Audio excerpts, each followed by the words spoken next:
Hello guys, welcome to Fiction Quest. So in this video, we will see, what if Naruto was the son of Ophis and the true dragon god, creating a harem of infinite power? If you enjoy these kinds of stories, don't forget to show us some love by hitting the like button and subscribing to the channel. Your support means the world to us. Now, let's start the story. Chapter 1. The Echo of Infinity. The air in Training Ground 7 was thick with the scent of damp earth and the metallic tang of shed blood. It was a familiar perfume, one that clung to the clearing like a second skin. 3 figures, little more than blurs of motion, darted between the ancient, scarred trees. A fourth, a man with gravity-defying silver hair, leaned against a memorial stone, his single visi. BLEI tracking their movements with a placid, almost bored, intensity. "Is that all you've got, Naruto?" Sasuke Uchiha's voice was a low, cutting thing, sharp as the kunai he spun in his hand. He skidded to a halt, kicking up a spray of dirt, his dark eyes fixed on the panting, orange-clad boy across the clearing. "I thought you were going to surpass me. This is just pathetic." Naruto Uzumaki pet a smear of grime from his cheek with the back of his hand, his chest heaving. His knuckles were raw, and a deep ache had settled into his ribs. "Shut up, Sasuke," he gasped, forcing himself back into a ready stance. "I'm just getting warmed up." It was a lie, and they all knew it. For the past hour, Kakashi had pitted them against each other in a brutal taijutsu spar. Sakura, ever the diligent student, had acquitted herself well before being gracefully taken down by Sasuke. But the real fight, the one that always simmered just beneath the surface of their team dynamic, was between the two boys. It was a clash of egos. A desperate, grinding battle for acknowledgement. And Naruto was losing. Badly. Sasuke was a prodigy, his movements fluid and precise, each strike delivered with an econom. Y of motion that spoke of years of disciplined training. He flowed like water. Naruto, by contrast, was a storm. He was all raw power and unpredictable energy, his attacks sloppy but backed by a relentless, stubborn will that refused to break. Against any other genin, it would have been enough.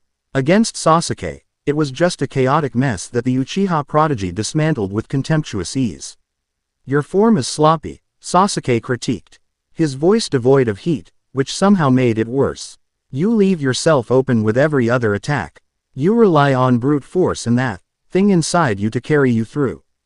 It's a crutch. You'll never be a real shinobi that way." Each word was a precise stab, aimed at the deepest of Naruto's insecurities. The thing inside him. The nine-tailed fox. The reason for the whispers that followed him through the village, the cold stares, the loneliness that gnawed at him in the quiet of his small, empty apartment. He relied on it because, for most of his life, it was the only thing he had.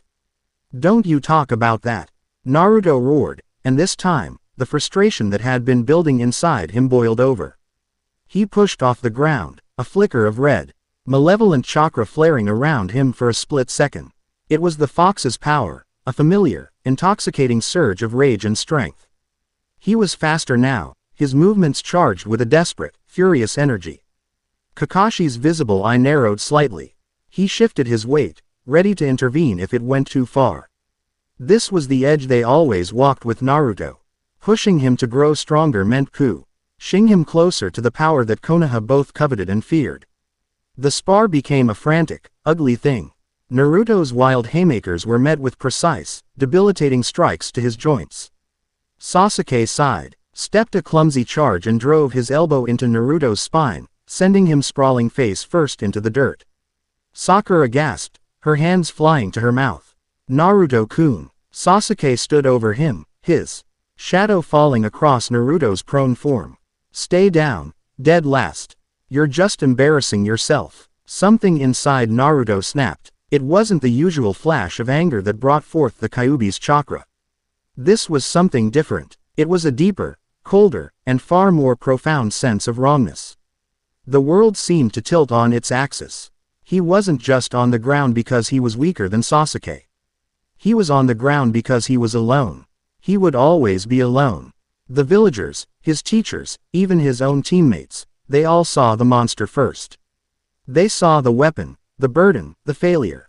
They didn't see him. The thought was a chasm, and as he fell into it, something ancient and impossibly vast, something that had been sleeping within the very fabric of his soul, began to stir. He pushed himself up, his head bowed, blonde bangs obscuring his eyes. The oppressive red chakra was gone. In its place, there was nothing. An absolute, unnerving stillness. Sasuke took a half step back, a flicker of uncertainty in his eyes. He couldn't feel any chakra coming from Naruto. Not a drop. It was like he was a void, a hole in the world. What are you doing? Kakashi was no longer leaning. He was standing straight, his hand hovering near the pouch on his hip. His Sharingan, hidden beneath his headband, was screaming at him, a cacophony of warnings about a power it couldn't comprehend. It wasn't the Kyuubi, it was something else entirely. Something alien, something primordial. When Naruto lifted his head, his eyes were no longer the vibrant cerulean blue they were supposed to be. They were a deep, fathomless violet, swirling with points of light like distant galaxies. In their depths, a strange, serpentine symbol, like a snake eating its own tail, pulsed with a soft, internal luminescence. And then the world went silent. It wasn't that sound stopped. It was that the very concept of sound had been erased. The chirping of birds, the rustling of leaves, the frantic beating of Sakura's heart, all of it was gone. Swallowed by a profound and total emptiness. The air grew heavy, thick as molasses, pressing down on them with a physical weight that made it hard to breathe. The vibrant greens and browns of the training ground seemed to desaturate, the colors leaching away until the world was a dull, gray canvas. A pressure, immense and unyielding, emanated from Naruto. It wasn't chakra. Chakra was a force you could feel, could measure, could fight. This was a fundamental law of reality being rewritten. It was the feeling of standing at the bottom of the deepest ocean trench. The weight of the entire world bearing down on you. It was the feeling of being an ant under the gaze of a god. Sasuke's Sharingan spun wildly, trying to process the information, but it found nothing. There was no chakra flow, no genjutsu, no ninjutsu. There was only Naruto, standing in the center of a silent, colorless world, his presence a crushing, undeniable absolute. He felt a primal fear grip him. A terror that went beyond the threat of death. It was the fear of erasure. Naruto took a single step forward. The ground beneath his foot didn't crack. It simply ceased to be. A perfect circle of non-existence, about a foot in diameter, appeared where his sandal landed. It wasn't a hole. A hole has depth, has sides. This was a patch of utter nothing, a wound in the fabric of space itself. He raised a hand, his violet eyes locked on Sasuke. The Uchiha was frozen, not by a jutsu, but by the sheer, overwhelming impossibility of what he was witnessing.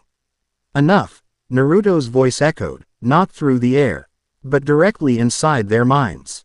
It wasn't his usual boisterous shout.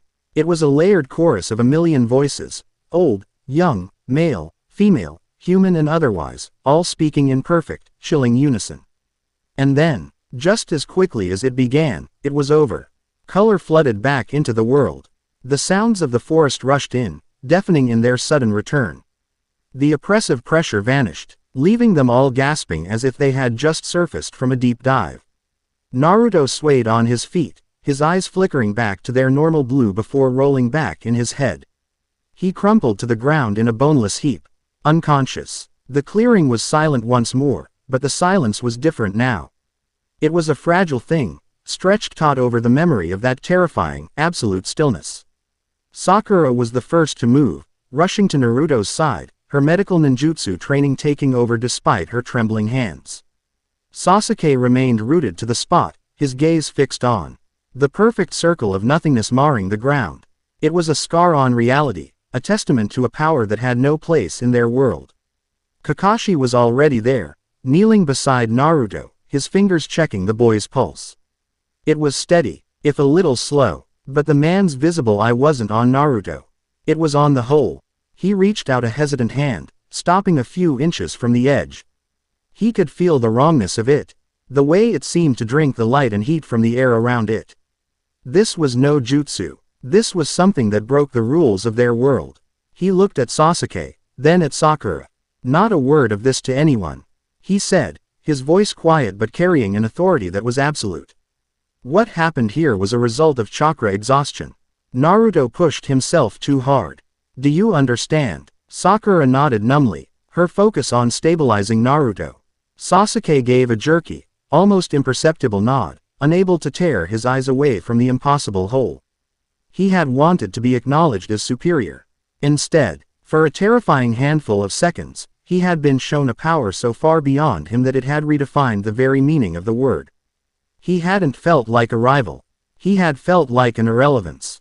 And that was a fear far greater than any he had ever known. Hiruzen Sarutobi, the third Hokage, took a long, slow draw from his pipe, the sweet-smelling smoke curling up towards the ceiling of his office. The late afternoon sun cast long shadows across the room, illuminating the veritable mountains of paperwork that threatened to consume his desk. Before him stood Kakashi, his posture relaxed but his visible eye betraying a deep, unshakable tension. And the distortion remained for approximately 3 seconds after Naruto lost consciousness. Kakashi finished his report, his voice low and even. It then faded, and the ground returned to normal, as if it had never been disturbed. Hiruzen set his pipe down in a small ceramic dish, his aged face a mask of contemplation. No residual chakra, no traces of any known jutsu. None, Lord Hokage, Kakashi confirmed. I've never seen anything like it. The Kyuubi's chakra is violent, chaotic. It burns. This was the opposite. It was cold, silent, and absolute. It felt primordial, as if he wasn't using a technique, but stating a fact. The Hokage steepled his fingers, his gaze distant. He was an old man, and he had seen much in his long life. He had witnessed the raw power of the first Hokage's wood style, the teleportation of the second, the fearsome might of the tailed beasts. But what Kakashi described was something outside of that spectrum. It was a power of a different kind altogether. A sharp rap on the door broke the heavy silence. Enter, Hiruzen called out. The door slid open to reveal 2 men from the Anbu Black Ops. Their porcelain masks hiding all expression. They stepped aside, and Danzo Shimura walked into the room, his cane tapping rhythmically on the wooden floor. One of his arms was in a sling, and his right eye was covered by bandages, but his presence filled the room with a chilling, pragmatic authority. Hiruzen, Danzo said, his voice a dry rasp. I trust you've been briefed on the incident at Training Ground 7. Hiruzen's eyes narrowed. News travels fast, Danzo. An energy signature of that magnitude does not go unnoticed, Danzo stated, stopping before the Hokage's desk. My men en route felt it. A wave of pure, unclassifiable power that washed over the entire village.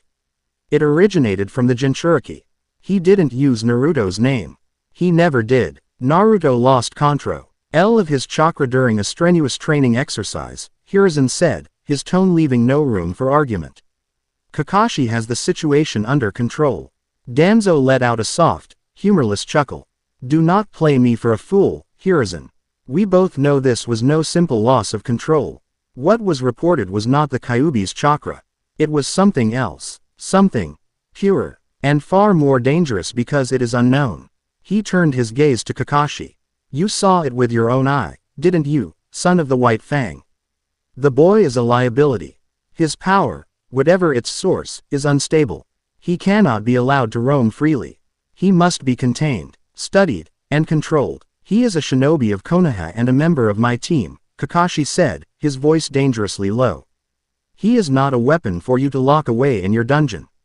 He is the single most powerful asset this village possesses. Danzo shot back, his cane thumping against the floor. And he is an asset we do not understand. He could level this village with a temper tantrum. He must be brought under my authority. Root has the facilities and the methods to ensure his power is properly conditioned, for the good of Konoha. The good of Konoha so often aligns with your own ambitions. Danzo, Hiruzen said tiredly. He picked up his pipe again, a clear dismissal. Naruto remains under my protection and Kakashi's command. That is my final word on the matter. Danzo's visible eye glittered with a cold, calculating light. You are a sentimental old fool, Hiruzen. You see the boy Minato's son. I see a ticking bomb. And when it finally detonates, your sentimentality will be the death of us all.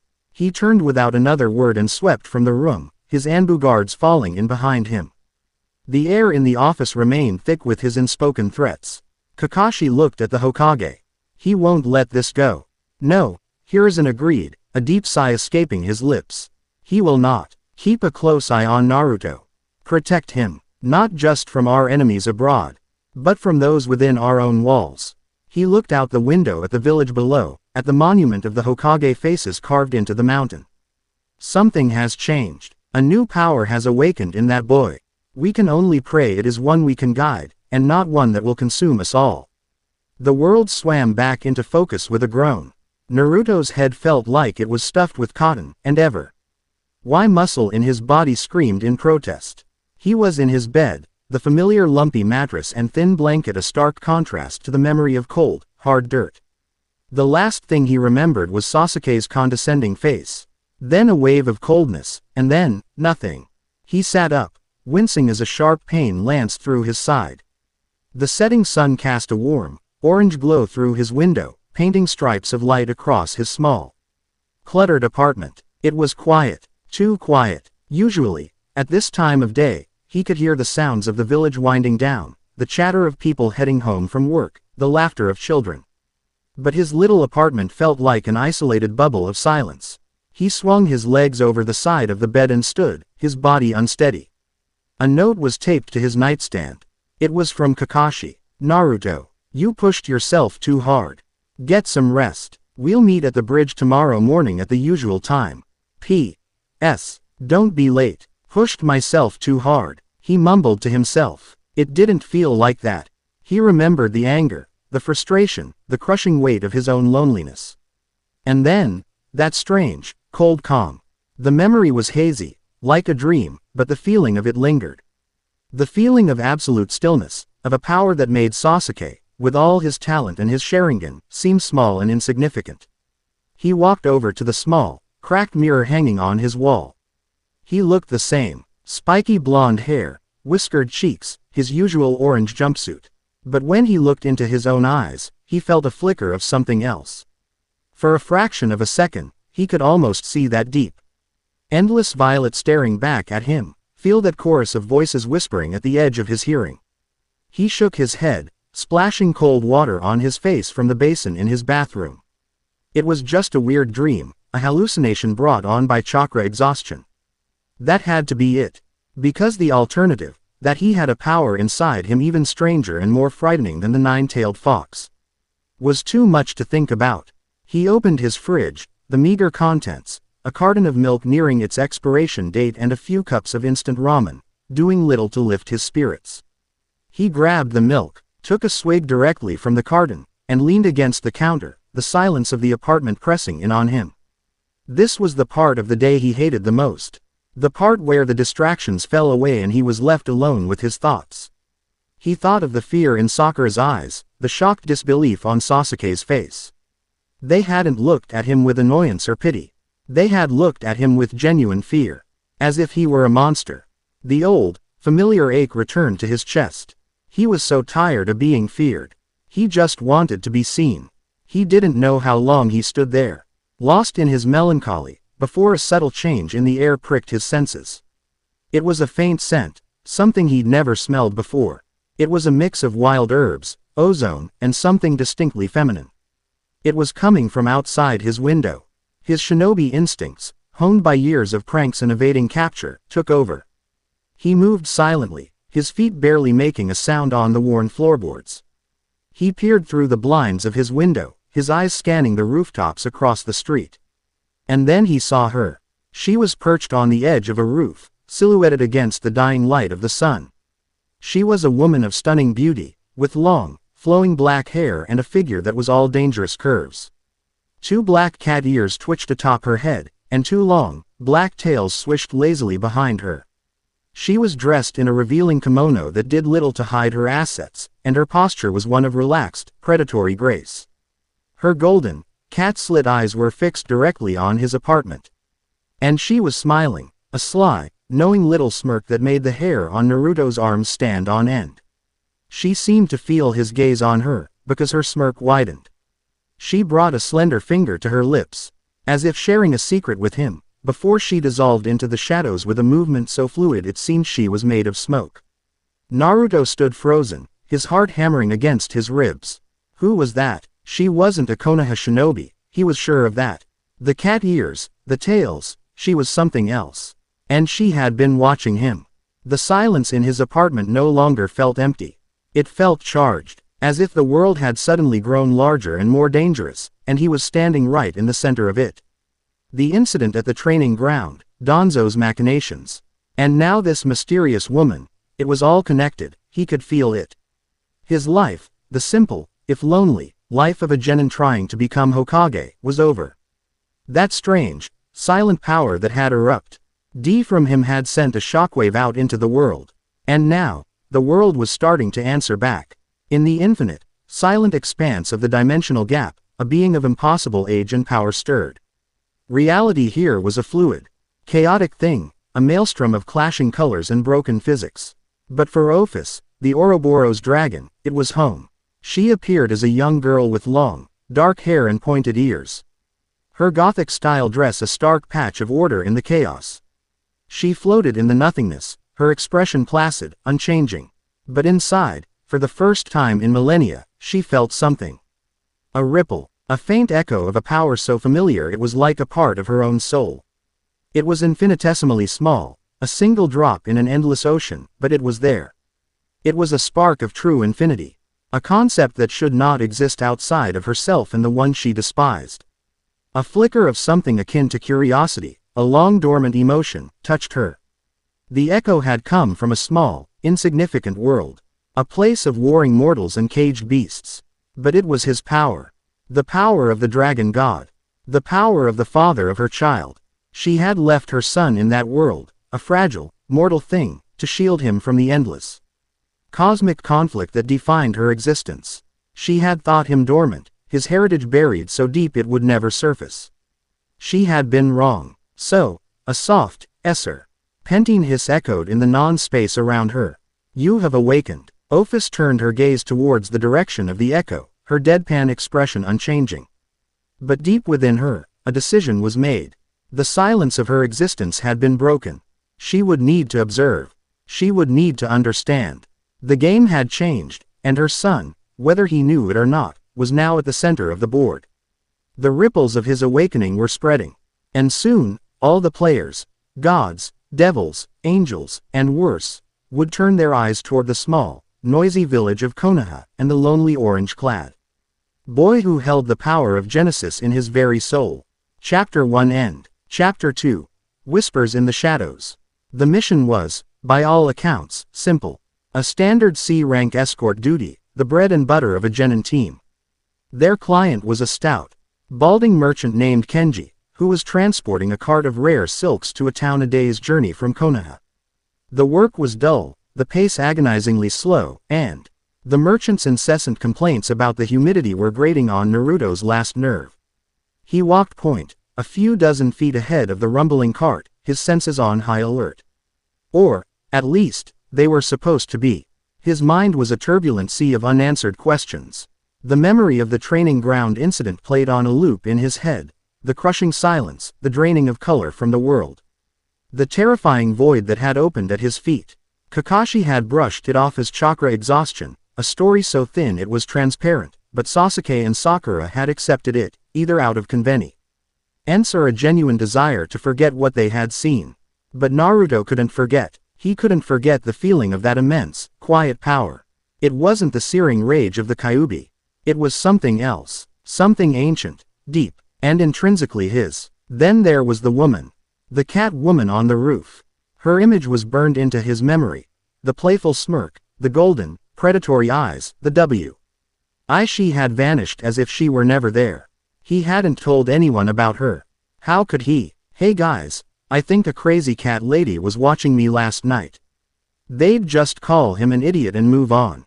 Still, her appearance, coming so soon after his power surge, felt like more than a coincidence. Naruto, focus. Kakashi's voice, lazy but sharp, cut through his thoughts. Your job is to scout ahead, not daydream about ramen. Naruto jumped, startled out of his reverie. I'm not daydreaming. He shot back over his shoulder, a reflexive spike of indignation in his voice. I'm being stealthy. Believe it. Sasuke, walking beside the cart, let out a disdainful, tch. His dark eyes flickered towards Naruto, a complex mixture of contempt and a new, wary vigilance. He hadn't spoken more than 3 words to Naruto since the incident. His silence somehow more unnerving than his usual barrage of insults. He was watching, waiting, trying to reconcile the clumsy dead last he had always known with the terrifying being that had made him feel like an insect. Sakura just offered Naruto a weak, worried smile. She was trying to pretend everything was normal, that their team dynamic hadn't been fundamentally and irrevocably altered. But the tension was a palpable thing, a 5th member of their squad. As they moved deeper into the dense forests of the Land of Fire, Naruto caught a scent on the wind. It was faint, almost unnoticeable beneath the loamy smell of the forest floor, but it made the back of his neck prickle. It was sickly sweet, like rotting fruit and spoiled meat, with an undercurrent of something sharp and metallic. Like old blood, he slowed his pace, his nose twitching. "Hey, Kakashi-sensei, you smell that?" Kakashi's visible eye crinkled in a lazy smile. "I smell Kenji-san's lunch from 3 hours ago. The man has a fondness for pickled garlic."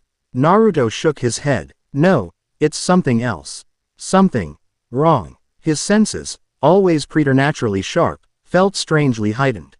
The whisper of wind through the leaves, the scuttling of a beetle under a log, the faint, foul scent on the breeze, it was all clearer, more defined, as if a filter had been removed from his perception of the world. He was feeling things he shouldn't be able to feel. They found the bandits' handiwork an hour later. Or what was left of it. Another merchant cart, its axle broken, lay overturned on the path. The goods, mostly grains and cheap textiles, were scattered across the dirt. The 2 horses that had pulled it lay dead in their harnesses, their bodies mangled, torn apart by something far stronger than any human. The air was thick with the stench of blood and that same sickly sweet odor, now almost overpowering. "Bandits didn't do this," Kakashi said, his voice dropping its lazy affectation. He knelt, examining one of the deep, claw-like gouges in the side of the cart. The wounds on the horses, they were torn apart, not cut. And there's no sign that anything was stolen. Kenji, their client, was pale, his face beaded with sweat. What was it? A bear, a wild animal, something like that, Kakashi said, his eye scanning the surrounding woods. "Team, fan out, on guard, Sasuke, Sharingan." Sasuke's eyes bled into the familiar crimson, the 3 tomo spinning as he surveyed the scene. "There are tracks," he reported, his voice tight. 3 sets. Not human. They lead east, deeper into the woods. He then looked directly at Naruto. "The chakra I'm seeing, it's foul. Twisted. Like the Kyuubi's, but weaker, more rotten." The comparison sent a jolt through Naruto. This was connected. He knew it. "Our mission is to protect Kenji-san," Kakashi stated, his authority absolute. "We will proceed with extreme caution.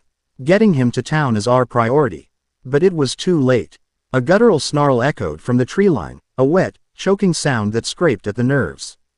3 figures shambled out of the deep shadows of the ancient cedars.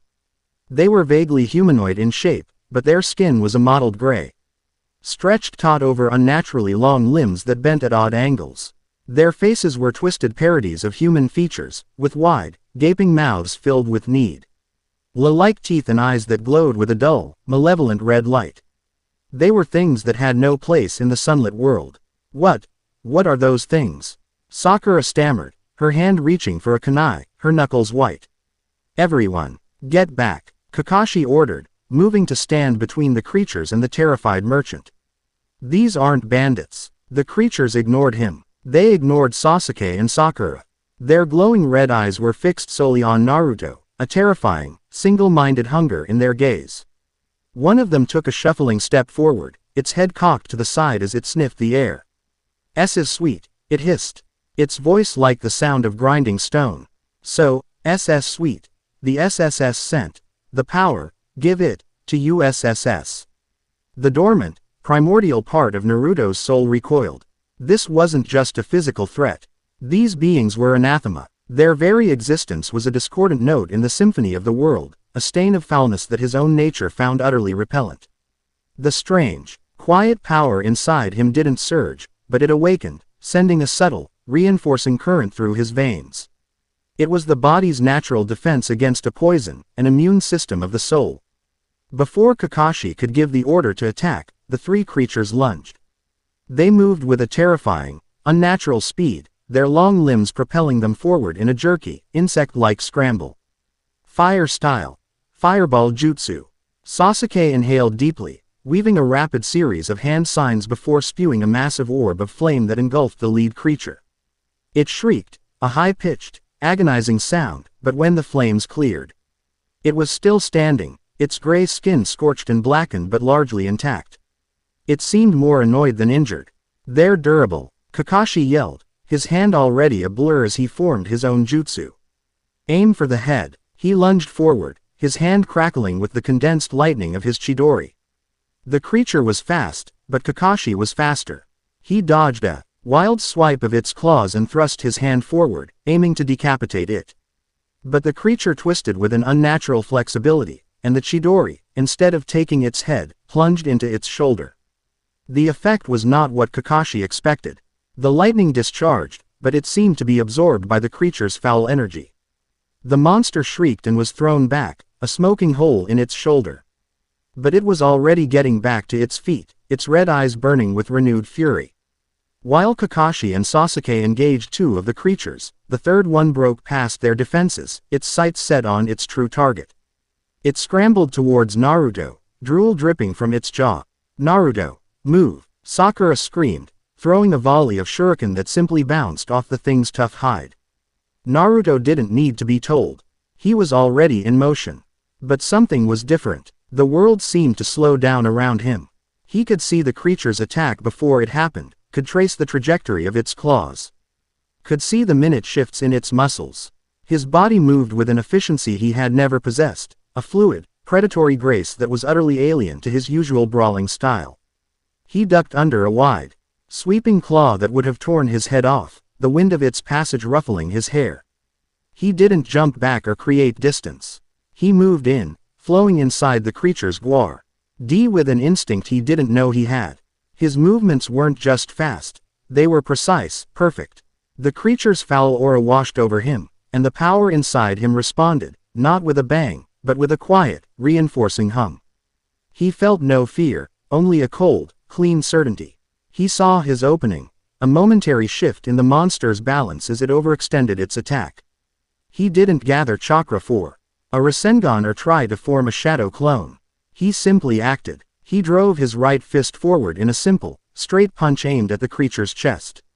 For a split second, a barely perceptible ripple of deep violet light, so faint it was almost a trick of the eye, coated his knuckles. There was no thunderous explosion. There was just a dull, wet thump. The creature's red eyes widened in what might have been surprise. It looked down at its own chest, where Naruto's fist was buried. Then, cracks began to spread across its body, not like shattered stone, but like fracturing energy.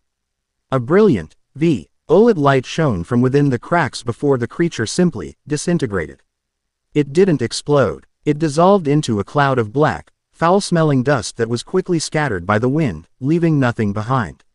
Silence descended on the clearing, broken only by the ragged gasps of the other two creatures. Kakashi and Sasuke, who were still struggling with their opponents, froze, staring at the empty space where the third monster had been. They looked at Naruto, who stood with his fist still extended, a look of profound surprise on his own face. What was that?" Sakura whispered, her voice trembling. Before anyone could answer, a playful, feminine voice purred from the shadows. My, now that's how you deal with trash. Quick, clean, and no mess to clean up afterwards. I'm impressed, Dragon Boy." Kuroka emerged from the gloom of the forest with the same fluid grace as before. She stretched languidly, like a cat waking from a nap, her two black tails swishing behind her. Her golden eyes were fixed on Naruto, sparkling with a mixture of amusement and genuine interest. The remaining two creatures recoiled at her presence, hissing and backing away. They seemed to recon eyes a predator far higher on the food chain than themselves.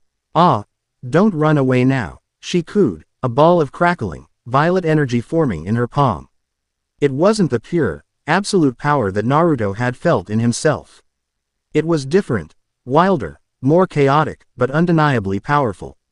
"The party's just getting started." She moved, and she was no longer there. She was a black blur, a whisper of motion. One moment she was in front of Naruto, the next she was behind one of the creatures, her hand gently patting its head. The creature froze, its body shuddering, before it, too, crumbled into black dust. The last one tried to flee, but a flick of Kuroka's wrist sent a bolt of violet lightning through its back, with the exact same result. In less than 5 seconds, the battle was over. Kuroka stead off her hands and sauntered back towards the stunned members of Team 7, her hips swaying. She stopped directly in front of Naruto, her cat-like eyes looking him up and down, a hungry glint in their depths. "Well now," she said, her voice a low, seductive purr. "You're even more interesting up close. That energy, it's so pure, so potent. It makes a girl's fur stand on end, nya. She leaned in close, sniffing the air around him. "And you smell delicious." Naruto, who had faced down giant snakes and rogue S-rank ninja, found himself completely flustered. He took a step back, a deep blush coloring his cheeks. Who are you? What were those things?" Kuroka giggled, the sound like tiny bells. "Those, just some lost little kittens who wandered too far from home. We call them stray devils." She waved a dismissive hand. "Nasty things. They're drawn to powerful energy signatures like moths to a flame. And you, sweetie," she poked him in the chest with a long, sharp fingernail, "are shining like a supernova." Kakashi stepped forward, placing a protective hand on Naruto's shoulder. His visible eye was narrowed, all traces of laziness gone. "You'll have to be more specific. And you'll have to explain what you're doing in the land of fire." Kuroka's gaze shifted to Kakashi, her playful demeanor hardening into something far more dangerous. "I'm here because my instincts told me something fun was happening. As for what I am, let's just say I'm a traveler." Her eyes flicked back to Naruto. "Listen up, Dragon Boy, because I'm only going to say this once. Your little power surge the other day. It didn't go unnoticed. You sent out a dinner bell, and all sorts of nasty, hungry things are going to come crawling out of the woodwork to get a taste. Those strays were just the appetizers." Her expression softened slightly. "You're strong, stronger than you know, but you're also ignorant, and in the world that's now paying attention to you, ignorance is a death sentence." She gave him a wink. "Try not to die before we can have some real fun together." And with that, she turned and melted back into the forest shadows, her laughter echoing behind her, leaving a stunned and silent Team 7 standing in the road. Danzo Shimura stood in the semi-darkness of his underground base, the air cool and sterile. Before him knelt a rude operative, his blank, white mask betraying no emotion. And the Nekomata referred to the Jinchuriki as Dragon Boy. The operative finished his report. She claimed his power was a beacon, attracting these stray devils. Danzo listened in silence, high. S1 visible eye closed in contemplation.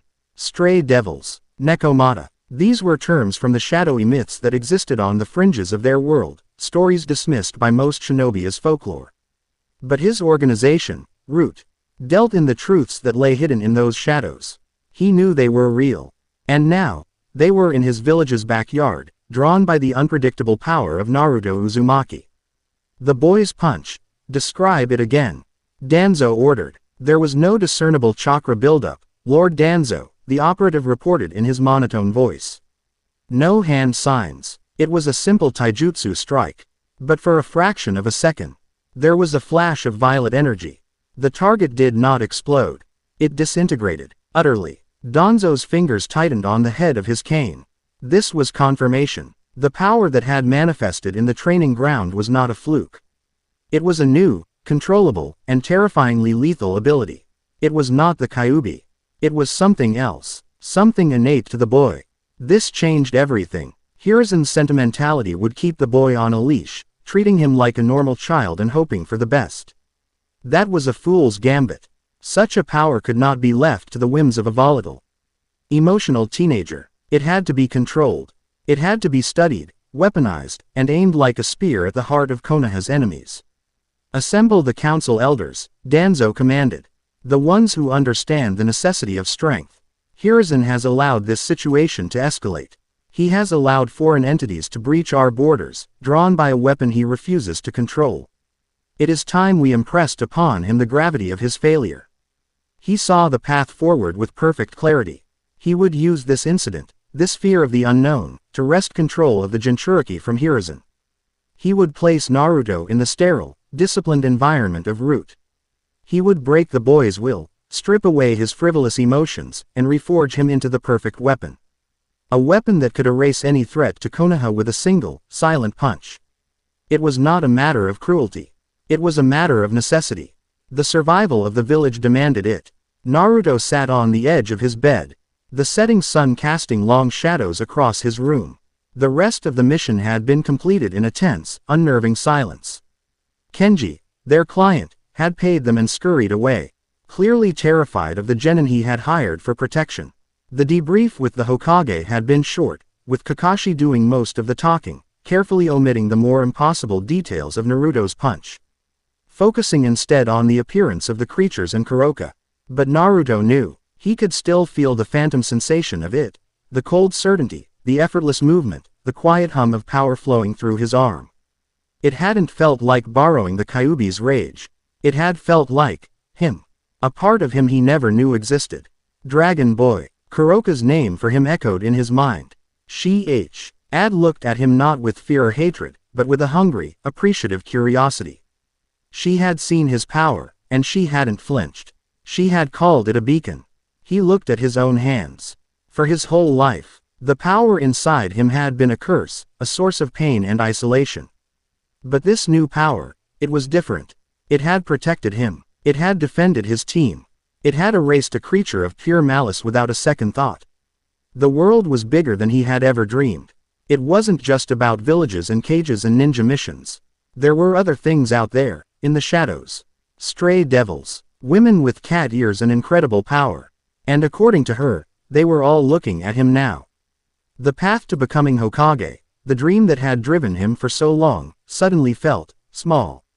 Being the strongest in the village meant nothing if there were monsters in the woods that could ignore an A-rank jutsu. A new resolve began to crystallize within him, hardening his spirit. He couldn't afford to be the loud-mouthed, ignorant dead last anymore. As Kuroka had said, ignorance was a death sentence. He wouldn't be a weapon for Danzo to control. He wouldn't be a monster for the village to fear. And he wouldn't be a victim for the things in the dark to devour. He would be himself. And to do that, he had to understand what he was. He closed his eyes, shutting out the fading light of the world. He ignored the faint, ever-present growl of the Kyuubi in the back of his mind. He pushed past it, reaching deeper, searching for the source of that quiet, cold stillness he had felt at the training ground. The humming certainty he had felt in the forest. He searched for the echo of infinity within his own soul. For the first time, he wasn't running from the power inside him. He was reaching for it. And in the silent depths of his being, something reached back. Chapter 2 End. Chapter 3. The Serpent's Gaze. The floorboards of Naruto's apartment were cold beneath him. He sat cross-legged in the center of the room. The pale moonlight his only illumination. His eyes were closed, his breathing slow and even, mimicking a meditative state he'd only ever seen in stuffy old textbooks. He wasn't looking for enlightenment or inner peace.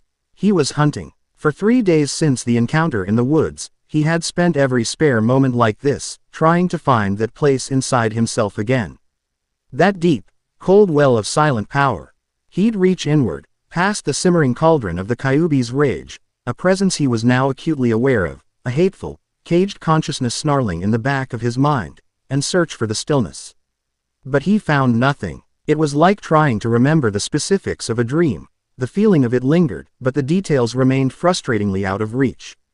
All his efforts earned him was a low, guttural growl that echoed in his psyche. "Cease your pathetic fumbling, human brat." The fox's voice was a torrent of ancient hatred. "Whatever trick you performed, it is a fleeting thing. My power is the only true power you possess. Beg for it, earn it, and I may grant you a taste." "Shut up," Naruto muttered aloud, his concentration breaking.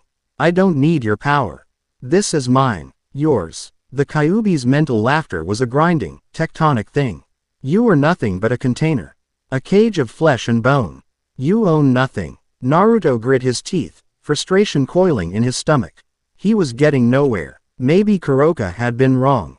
Maybe it was just a fluke. a one-time surge that wouldn't happen again. The thought was a cold stone in his gut. He had felt, for the first time, a power that didn't feel borrowed or tainted. To lose it now, that's when he felt it. The air in the room grew thick, the pressure changing as if the apartment had suddenly been submerged 100 feet underwater. The moonlight streaming through the window seemed to bend, the beams of light curving around a fixed point in the center of the room.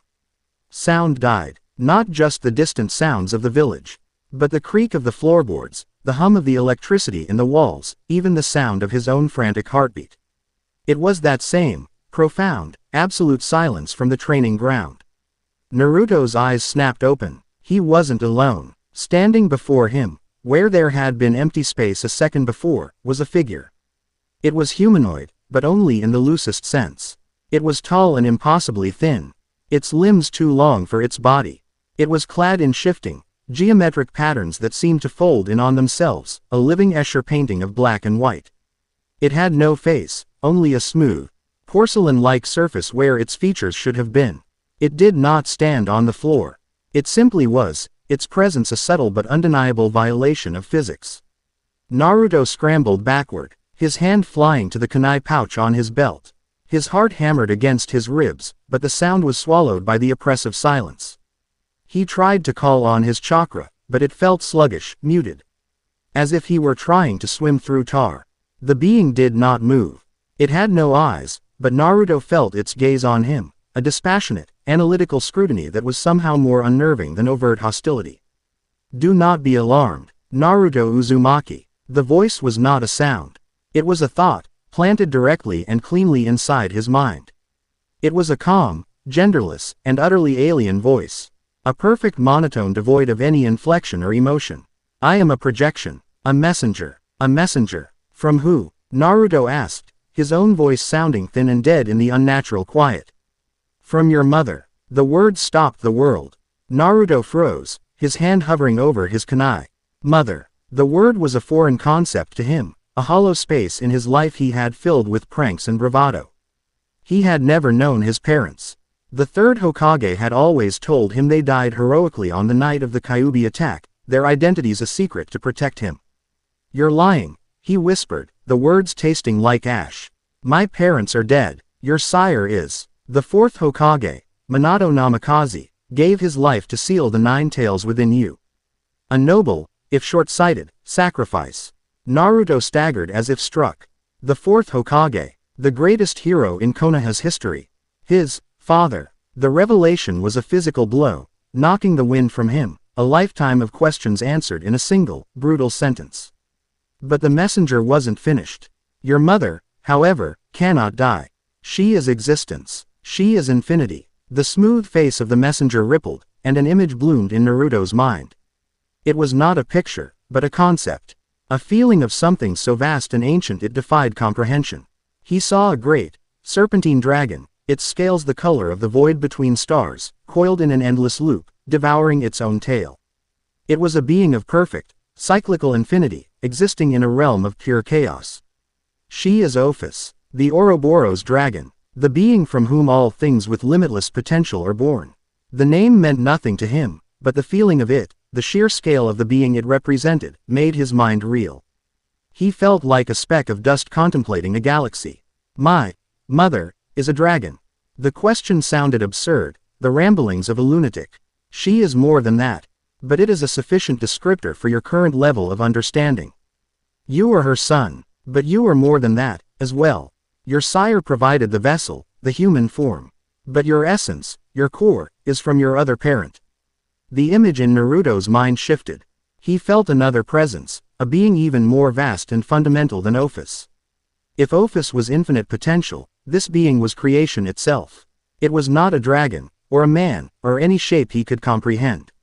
It was the Big Bang and the heat death of the universe all at once. It was the fundamental laws of reality given consciousness. It was a dragon, but it was the dragon, the concept from which all others were born. You are the prog, NY of Ophis and the true dragon god of Genesis.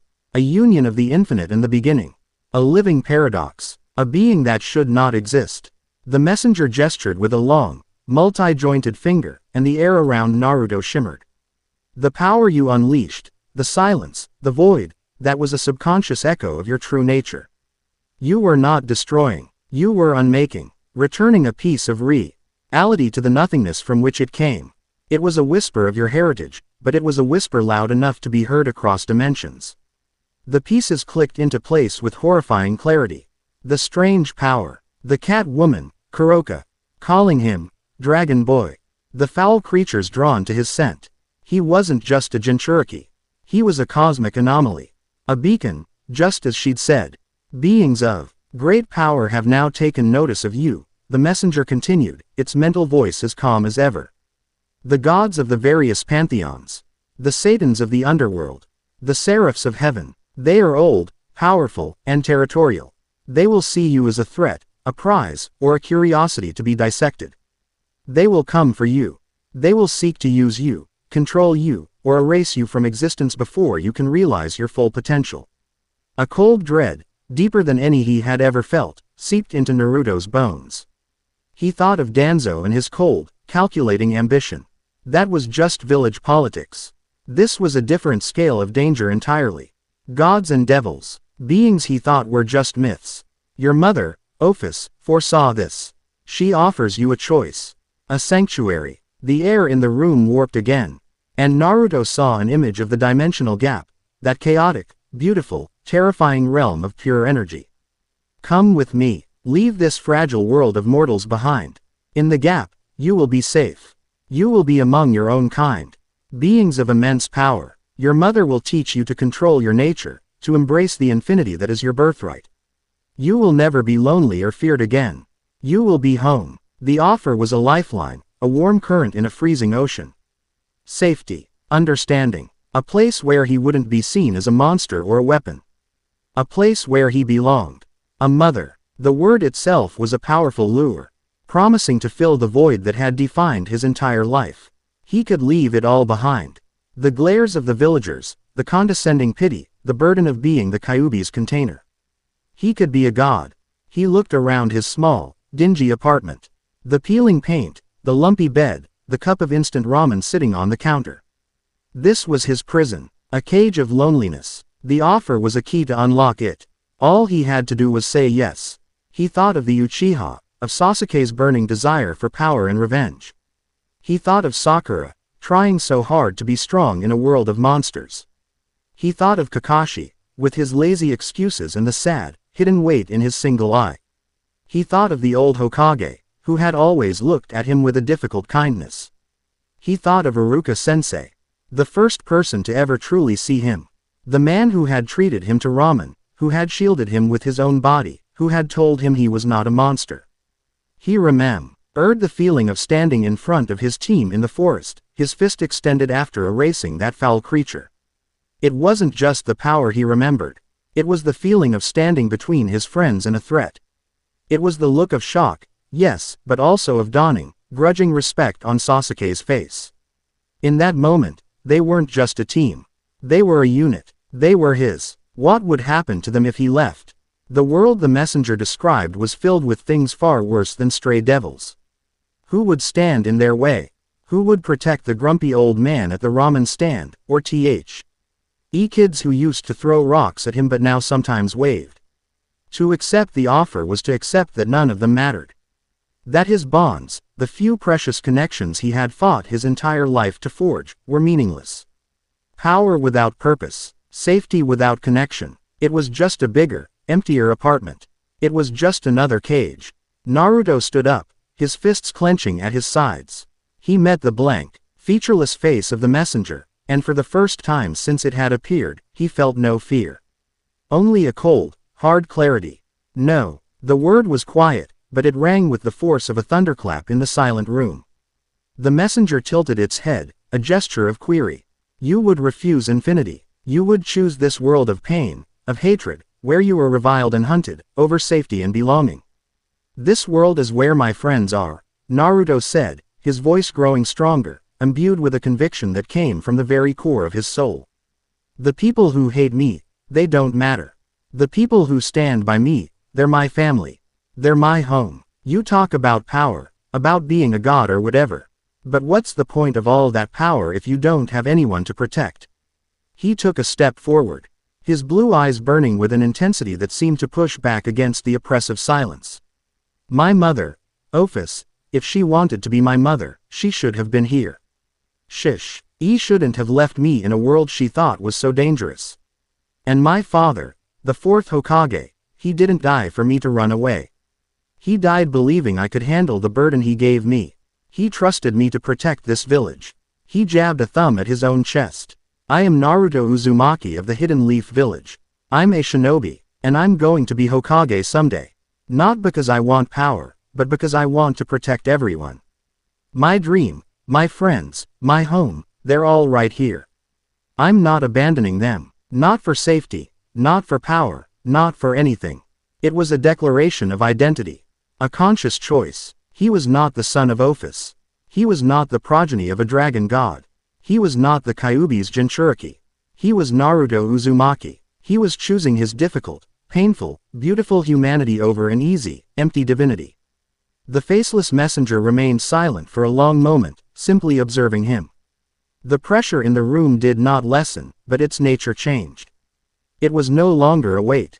It felt attentive. Your choice has been recorded, the mental voice stated, its monotone unchanged, but Naruto could have sworn he felt a flicker of something else beneath it. Surprise. Respect. The invitation from the infinite remains open. Should you survive, the messenger raised its long-fingered hand. A word of warning, son of Genesis. Your nature is not simply to unmake. It is to create. The world will react to your presence. Reality itself will bend to accommodate you. Be mindful of your desires. The line between a wish and a command is thinner for you than for any other being. With that cryptic final statement, the being dissolved. The geometric patterns folded into a single point of non-existence and then vanished. Sound rushed back into the room with the force of a physical blow. The chirping of crickets, the distant shout of a drunkard, the hum of the refrigerator. It was all blessedly, wonderfully normal. The moonlight was straight again. The air was light. Naruto stood alone in the center of his apartment, his body trembling with the aftershock of the encounter. His mind was a maelstrom of revelations. The fourth Hokage was his father. His mother was a cosmic dragon of infinity. Gods and devils were real, and they were coming for him. It was terrifying. It was overwhelming. But beneath the fear, a new feeling was taking root. A sense of profound, unshakable purpose. He was no longer just a kid chasing a dream. He was a bastion, a protector. He had been given a choice, a cosmic test, and he had not faltered. He had chosen his own path. He walked to the window and looked out at the sleeping village, at the Hokage mountain lit by the moon. He was a part of it. He was its protector. Let them come. Let the gods and devils and monsters crawl out of the shadows. He would be waiting. He was Naruto Uzumaki, and his story was just beginning. In the chaos of the dimensional gap, Ophis, the Ouroboros dragon, floated in the timeless void. A projection, a sliver of her consciousness, returned to her. Rejoining the whole, she processed the memory of the encounter. The small room, the boy's defiance, his choice. I am Naruto Uzumaki of the Hidden Leaf Village. For the first time in an eon, a genuine, unbidden thought formed in the dragon's mind. It was a novel and strangely pleasant sensation. Interesting. Chapter 3 End. Chapter 4. Arrival's Challenge. The sun beat down on Training Ground 7. But the heat was nothing compared to the intensity radiating from the two boys at its center. A kunai flew through the air, a silver glint of deadly intent, only to be met by another. The clang of steel echoing through the clearing. It had been 3 weeks since the messenger's visit, 3 weeks since Naruto had made his choice. On the surface, nothing had changed. Team 7 still met for their daily training, still took on D-rank missions that were little more than glorified chores, and still bickered like a dysfunctional family. But beneath the surface, the currents had shifted. The change was most apparent in Naruto. The boisterous, clumsy dead last was still there, but he was now tempered with a quiet, unnerving focus. His movements in their spars had become sharper, more economical. He no longer wasted energy on wild, telegraphed attacks. He moved with an instinctual grace that seemed to have appeared from nowhere, his body reacting to threats with a fluid efficiency that felt less like trained skill and more like a predatory reflex. He was still losing to Sasuke, but the gap was closing at an alarming rate, and his victories were becoming more frequent. Often ending with a surprised Uchiha on his back, wondering how the idiot had gotten inside his guard. This, more than anything, was driving Sasuke to the brink. He was a prodigy. He had the Sharingan. He had been trained his entire life to be the best. Yet, the gap between him and the village pariah was shrinking daily, and he couldn't understand why. He could see with his dojutsu that Naruto wasn't using any special chakra tricks. There was no genjutsu, no secret technique. Naruto was simply better, faster, more precise. It was an insult to the natural order of things, a violatio. End of the hierarchy that placed the Uchiha at the pinnacle. It gnawed at him, feeding the hungry darkness that had taken root in his heart the night his clan was massacred. Kakashi watched them from his usual spot by the memorial stone. His one visible eye narrowed in a constant state of analytical concern. He saw the change. He saw the way Naruto would sometimes move before Sasuke had even begun his attack. His body reacting to an intent his conscious mind couldn't have possibly registered. He saw the flicker of something ancient and powerful in the boy's eyes during the heat of a spar. He had tried to question Naruto about it, but the boy had become uncharacteristically evasive, shrugging it off with a grin and a loud proclamation about his genius finally kicking in. Kakashi knew it was a lie, and the fact that Naruto was now capable of such a subtle deception was almost as worrying as the power itself. "You're slowing down, Sasuke," Naruto taunted, easily sidestepping a sweeping leg kick and creating a flicker of distance. The taunt was old, familiar, but the execution of the dodge was new, flawless. "Just hold still, you idiot," Sasuke snarled, his frustration boiling over. He flashed through a series of hand signs, his chest puffing out. Fire style. Phoenix flower jutsu. A volley of small, intensely hot fireballs shot from Sasuke's mouth, weaving through the air towards Naruto.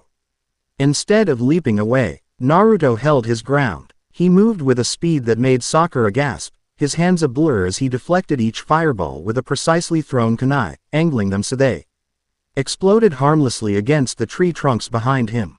It was a display of skill and reaction time that would have been impressive for a Jonin. From Naruto, it was simply impossible. Sasuke stood panting, his Sharingan spinning as he tried to comprehend what he had just seen. Before he could launch another attack, a shadow fell over the training ground. It came from above. The sunlight was blotted out, and the temperature dropped several degrees. A powerful downdraft kicked up dust and leaves, forcing them all to shield their eyes. It wasn't a cloud, it was a presence. A figure descended from the sky with the slow, deliberate grace of a falling god. He was a young man, perhaps a few years older than them, with silver white hair and a calm, almost bored expression on his handsome face. He was dressed in a stylish black and crimson coat over a simple V-neck shirt. But it wasn't his appearance that was so shocking. It was the 10 magnificent wings that sprouted from his back. They were not the feathered wings of an angel. They were draconic, a beautiful and terrifying sight of white, membranous skin stretched over powerful, skeletal frames, glowing with a soft, internal blue light. He landed in the center of the clearing with a soft thud that sent a tremor through the ground, his wings folding neatly against his back. The air around him crackled with an immense, oppressive power.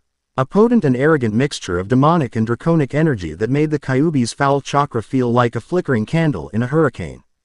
Kakashi was in front of his students in an instant, a kunai in his hand. His headband already pushed up to reveal his Sharingan. "Stay back," he ordered, his voice tight, all traces of his usual laziness gone. "This is not an enemy you can handle." The winged man completely ignored him. He ignored Sakura's terrified gasp and Sasuke's shocked, hateful glare. His gaze, a cool, intelligent violet, swept over the genin until it landed on Naruto. It was a look of intense, focused interest. Like a master artisan examining a rare and priceless gem. "There you are," the man said, his voice calm and melodic, yet carrying an undercurrent of immense power. "I felt the echo of your awakening weeks ago. A whisper of true, primordial dragon power in this quaint little backwater. I must admit, I didn't expect to find its source in a child wearing a hunting target." He gestured dismissively at Naruto's orange jumpsuit. Naruto stood his ground. The power emanating from this newcomer was terrifying, on a scale he couldn't even begin to comprehend. It dwarfed the messenger's presence, made the stray devils seem like insects. But Naruto's recent decision had forged a core of steel in his soul. He would not run. He would not cower. "Who are you?" Naruto demanded, his voice steady. "What do you want here?" The man smiled, a flash of genuine amusement in his eyes. "Direct. I like that. My name is Valley Lucifer. And what I want." His smile widened, showing a hint of fang, "as you." Kakashi tensed, ready to spring.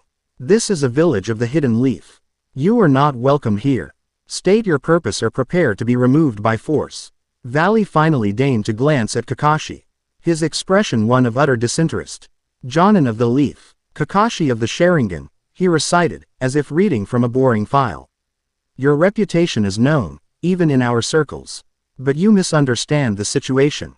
He raised a single, gloved hand, and a wave of pure, condensed power erupted from him, slamming into Kakashi and sending him flying back into a tree with a sickening crunch. It wasn't an attack, it was a dismissal. "Kakashi-sensei!" Sakura screamed. Valley didn't even look. His eyes were locked back on Naruto. "I am not here for your village. I am not here for your pathetic wars or your squabbles over land. I am here because I am a dragon. And I sense another dragon. A power that feels ancient, pure. A power that rivals that of the heavenly dragons themselves."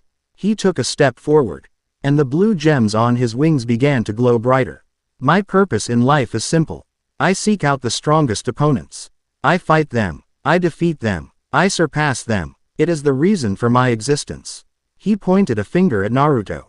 "And you, Naruto Uzumaki, reek of a power that could give me the fight of a lifetime." A surge of white, ethereal light enveloped Valley's body, coalescing into a suit of brilliant, full-body armor that looked like a mechanized dragon. "This is my sacred gear. Divine Dividing. It is the soul of the vanishing dragon, Albion, one of the two heavenly dragons. It has the power to divide the strength of my opponents and add it to my own." He extended a gauntleted hand. "Now then, show me the power that has the heavens and the hells whispering in fear. Show me the power of a true dragon." This wasn't an invasion. It was a challenge, a duel, and Naruto was the only one who could answer it. "Get Sakura out of here," Naruto said to Sasuke without taking his eyes off Valley. "Go find the Hokage. Don't order me around." "Dead last," Sasuke shot back, but his voice was strained. He could feel the power difference. He could say, with his Sharingan, that Valley's energy was a raging ocean compared to his own tiny pond. To stay was suicide, but to run, to leave Naruto to face this monster alone, it grated against every fiber of his prideful being. "This isn't about pride, Sasuke," Naruto snapped, his voice sharp with an authority Sasuke had never heard from him before. "It's about survival. Now go." For a second, their eyes met. Sasuke saw no fear in Naruto's gaze. He saw a grim, terrifying resolve. With a curse, he grabbed Sakura's arm and leapt into the trees, a blur of motion. Valley watched them go with a condescending smirk. "How noble. Now, where were we?" He didn't wait for an answer. He moved, crossing the distance between them in an instant, his speed defying logic. He threw a punch, not with the intent to kill, but to test. Naruto's instincts, honed and supercharged by his awakening heritage, screamed. He threw himself back, the wind from the blow buffeting his face. Valley was already there, his other fist swinging in a vicious arc. Naruto couldn't dodge. He brought his arms up in a desperate cross block. The impact was like being hit by a freight train. He was thrown back 50 feet, his arms screaming in protest, his bones rattling. The sheer physical power was obscene. "Pathetic," Valley stated, his voice echoing from his helmet. "Is that all you have? Simple shinobi reflexes." Naruto pushed himself up, spitting out a mouthful of blood. His arms felt broken, but he could feel a strange energy already knitting them back together, a healing factor far more potent than the Kyuubi's usual gift. It was his own life force, his draconic vitality, asserting itself. He formed a hand sign. Shadow Clone Jutsu. A dozen Narutos appeared, swarming Valley from all sides. Valley didn't even move, pointless. From the wings of his armor, a voice, deep and ancient, echoed. "Divide." A wave of energy pulsed from Valley. The chakra in every single one of Naruto's clones was instantly halved, then halved again. They destabilized and vanished in puffs of smoke before they could even land a punch. Naruto felt the drain on himself, a sudden, sickening wave of weakness as a significant portion of his own chakra was simply stolen. He saw Valley's aura flare, brighter than before. My divine dividing can have the power of anything it comes in contact with, every 10 seconds, Valley explained, his voice lack. Ed with the arrogance of the truly powerful. Your little tricks only make me stronger. Come on, show me the real you. Show me the dragon. Frustration and a cold spike of fear gripped Naruto. His best techniques were useless. He was outclassed in speed, strength, and hacks. He did the only thing he could think of. He reached for the other power. Red, malevolent chakra erupted around him, forming the vague shape of a fox's head. The ground cracked beneath his feet, and his eyes bled into crimson slits. The 9 tails, Valley mused, a hint of distaste in his tone. A filthy, borrowed power. A mindless beast of hatred. This isn't your power. It's a cage's rage. How disappointing. He flew forward, his armored fist leading the way. Naruto met him head-on, his own clawed hand crackling with the Kyuubi's chakra. The moment they were about to connect, that ancient voice echoed again. Divide, divide, divide. The red chakra cloak around Naruto flickered and died, sucked away into Valley's wings. The stolen power was immense, and the armor glowed so brightly it was painful to look at. Valley's punch, now boosted by Naruto's own stolen power, slammed into his stomach. The world exploded in a starburst of white-hot agony. Naruto felt his ribs shatter, the air driven from his lungs in a single, brutal instant. He was launched backward like a cannonball, skipping off the ground twice before shing into the base of the Hokage monument, the impact spider webbing the stone face of the first Hokage. He lay there, crumpled and broken, the red of the Kyuubi's chakra receding, leaving him vulnerable. He could hear Valley approaching, his armored footsteps like the tolling of a funeral bell. This was it. He was going to die. He had made his grand choice, his declaration to protect his home, and this was his reward. To be crushed by a monster he couldn't even scratch. No, the thought was not his own. It was a cold, quiet whisper from the deepest part of his soul. The part that had faced the messenger. The part that had chosen humanity. You are not a cage. You are not a beast. You are the son of Genesis. As Valley stood over him, his hand raised for the final blow, Naruto's mind went perfectly, terrifyingly clear. He wasn't thinking about jutsus or chakra. He wasn't thinking about the Kyuubi or his father. He was thinking about the fundamental wrongness of the situation. He was thinking about how this arrogant bastard had hurt his sensei, threatened his friends, and was about to destroy him on his home soil. He didn't want Valley's power divided. He wanted it to mean nothing. As Valley's fist descended, Naruto's violet eyes, swirling with galaxies, snapped open. He didn't move. He didn't try to block. He simply wished. For a microsecond, the space between Valley's descending fist and Naruto's face ceased to follow the rules. It wasn't a void. It was more subtle than that. The very concept of kinetic energy transfer, the law of physics that allowed a punch to do damage, was momentarily suspended in that single tiny sliver of reality. Valley's punch connected, and nothing happened. There was no impact, no transfer of force. His fist, carrying enough power to level a mountain, Ply came to a dead stop against Naruto's forehead, as if it had hit a pillow. Valley froze. His mind, accustomed to processing battles at lightspeed, couldn't comprehend the sensory data. The telemetry from his armor told him he had struck with catastrophic force. His own senses told him the punch had connected. But the result was nothing. Error. Unknown phenomenon detected. Albion's voice echoed from the wings, tinged with something it had never displayed before, confusion. In that single, frozen moment of absolute shock, Naruto acted. He wasn't drawing on the Kyuubi's rage or his shinobi training. He was moving with the pure, perfect instinct of his true nature. His hand, glowing with a soft, internal violet light, shot up and pressed flat against the center of Valley's chest plate. It wasn't a punch. It was a statement, a command. The effect was instantaneous. A shockwave of pure, untyped energy, an energy that was neither physical nor magical, erupted from Naruto's palm. It wasn't an explosion that pushed outward. It was an invasive force that bypassed the armor's defenses entirely. Valley's divine dividing armor, one of the 13 Longinus-class sacred gears, a weapon capable of killing gods, shattered. Not into pieces, but into glittering particles of light, dissolving like sugar in water. Valley was thrown back, his body unprotected, a raw scream of pain and shock tearing from his throat. He hit the ground and tumbled for 100 yards, carving a deep trench in the earth before coming to a stop. Silence. Naruto pushed himself to his feet, his body aching but whole. He looked at his own hand. A profound sense of awe and terror washing over him. That power, it had listened to him. Across the ruined training ground, Valley pushed himself onto his elbows, his body smoking. A trickle of blood running from the corner of his mouth. He looked at his bare hands, then at Naruto. The boredom was gone from his face. The arrogance was gone. In their place was a look of wild, incredulous, ecstatic joy. He started to laugh. It began as a low chuckle, then grew into a full-blown, manic roar of delight that echoed off the stone faces of the Hokage. Yes, yes, that's it, he bellowed, struggling to his feet. That's the power. It's not demonic, it's not holy, it's not chakra. It ignores concepts. It rewrites the rules. My divine dividing couldn't even touch it.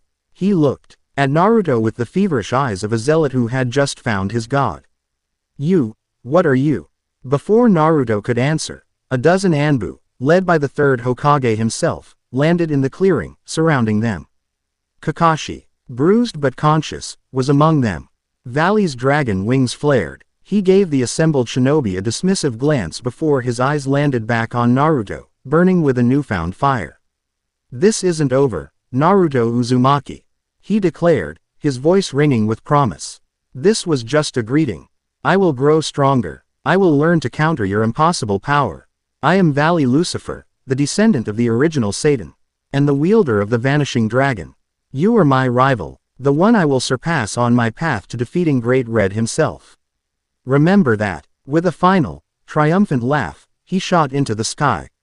A streak of white light that vanished into the heavens, leaving behind a ruined training ground and a village full of stunned shinobi.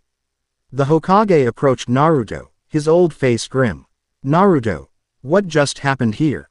Naruto looked at the trench carved by Valley's body, at the shattered face of the first Hokage, and then back at his own hand.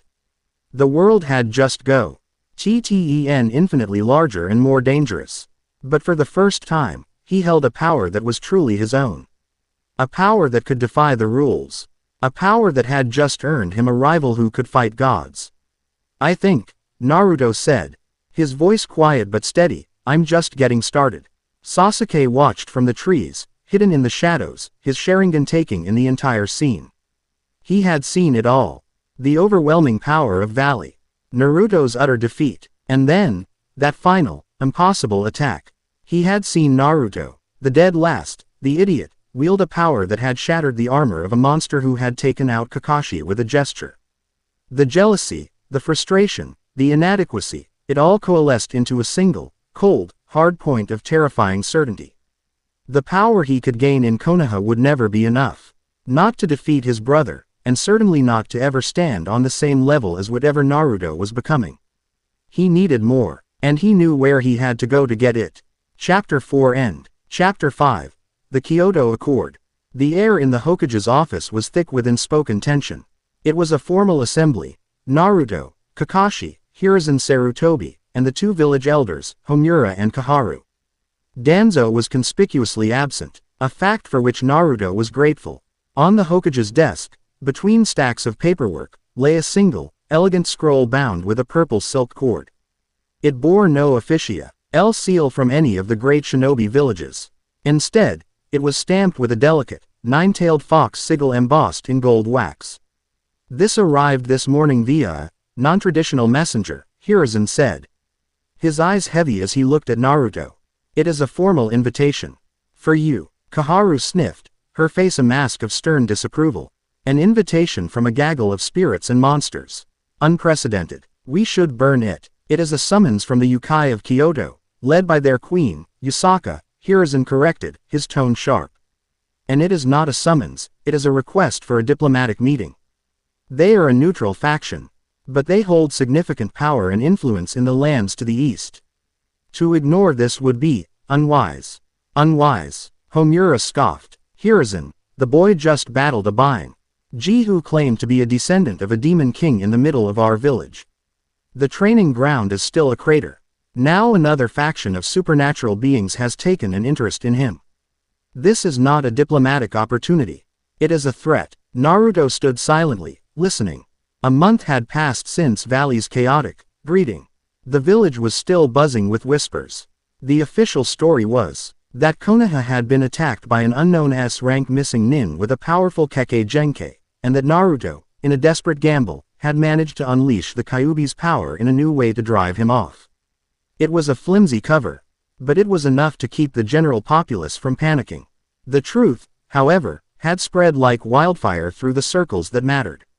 The Anbu, Danzo's root, and the village's leadership all knew that what Naruto had used was not the Nine Tails. Danzo had used the incident to relentlessly pressure Hiruzen in council meetings, demanding Naruto be handed over or specialized training and containment. So far, the old Hokage had held firm, but Naruto could see the strain it was putting on him. Their interest, Hiruzen said, tapping the scroll, is precisely why we must accept. They state clearly that they wish to discuss a non-aggression pact and potential alliance, citing the recent shift in the balance of power. That means they know about Valley, and they know about Naruto. They likely see him as both a potential threat and a powerful potential ally. If we refuse this meeting, we show fear and create a powerful new enemy. If we attend, we have a chance to secure a powerful ally against the very forces that are now targeting one of our own. His logic was sound, but the elders were creatures of tradition. Their world was one of shinobi villages and elemental nations. Anything outside of that was a variable to be eliminated, not negotiated with. And you would send him? Kaharu asked, her gaze cutting into Naruto. An unstable Jinchuriki with an even more unstable, unknown power. You would send this child as an envoy. They asked for him by name, Hiruzen said simply. To send anyone else would be an insult. He will not go alone, of course. Kakashi will accompany him. The Hokage turned his gaze to Naruto. The choice, however, is yours, Naruto. This is outside the scope of your normal duties as a genin. I will not order you to go. It was a test. Naruto knew it. After the messenger's visit, after Valley, the world had thrown down a gauntlet. He could either hide behind Konoha's walls and wait for the next monster to come knocking. Or he could walk out to meet them on his own terms. I'll go, Naruto said, his voice clear and firm, leaving no room for argument. Kuroka said I was a beacon. Hiding from it won't make the light go out. It's better to meet the people who see it and find out if they're holding a candle or a sword. The maturity and simple, pragmatic wisdom of the statement silenced the elders. Hiruzen nodded, a flicker of pride in his old eyes. Very well. Prepare yourselves. You leave at dawn tomorrow. This will be an S-rank diplomatic mission. Be on your guard. The journey east was a revelation. Traveling with purpose, on a mission that directly concerned his new reality, sharpened Naruto's senses in a way that C-rank escort missions never could. The world felt different, more vibrant, more connected. He could feel the subtle flows of natural energy in the trees and rivers, a network of life he had never perceived before. He could smell the emotions of the people in the towns they passed. Hero! The sharp tang of fear from a childhood scraped his knee, the warm, earthy scent of contentment from an old couple sharing tea.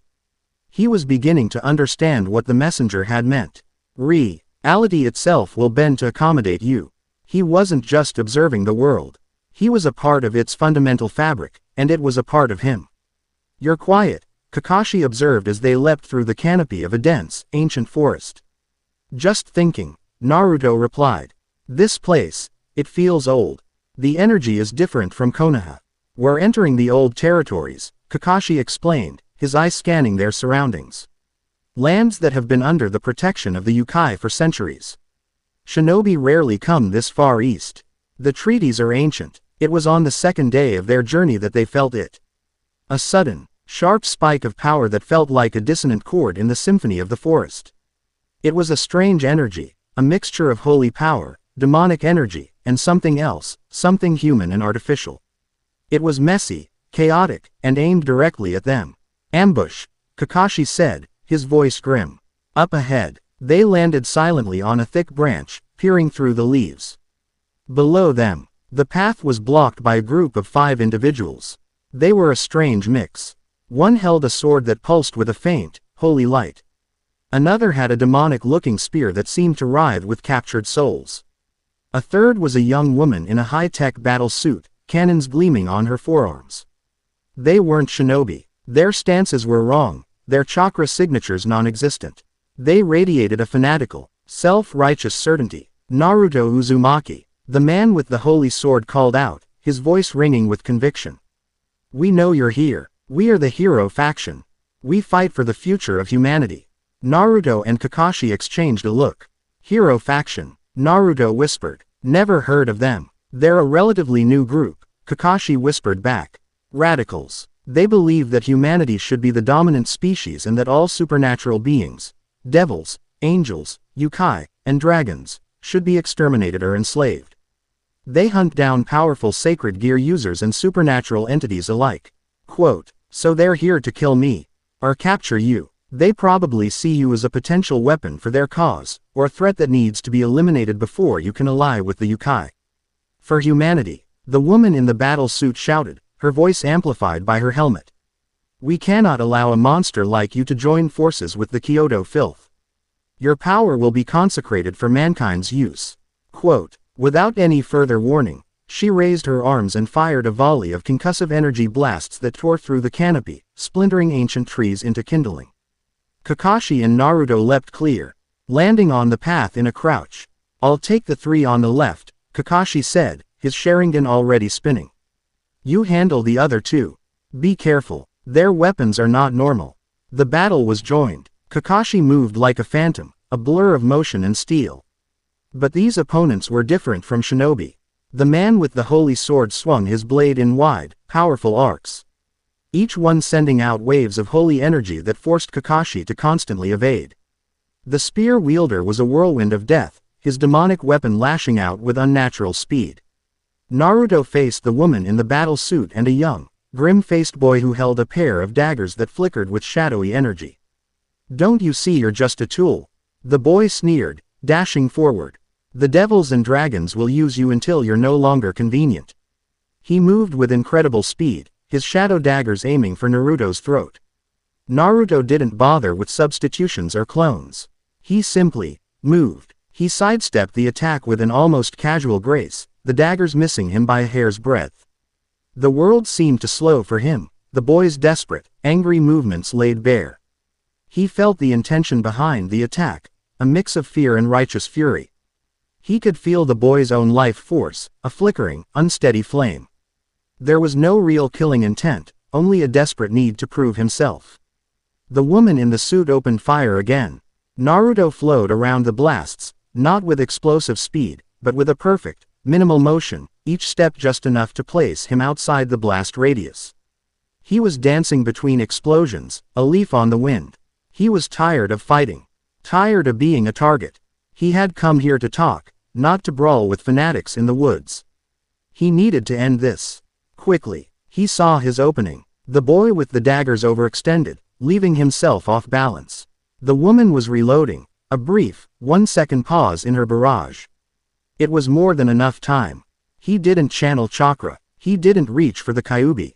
He reached for that quiet place inside himself, the source of his true power. He focused not on unmaking, but on a different concept. Authority. He took one step forward and spoke, his voice quiet but imbued with a strange, resonant power that cut through the chaos of the battle. Enough. The word was a command, not a request. It settled over the clearing like a physical weight. Every member of the hero faction froze mid-motion.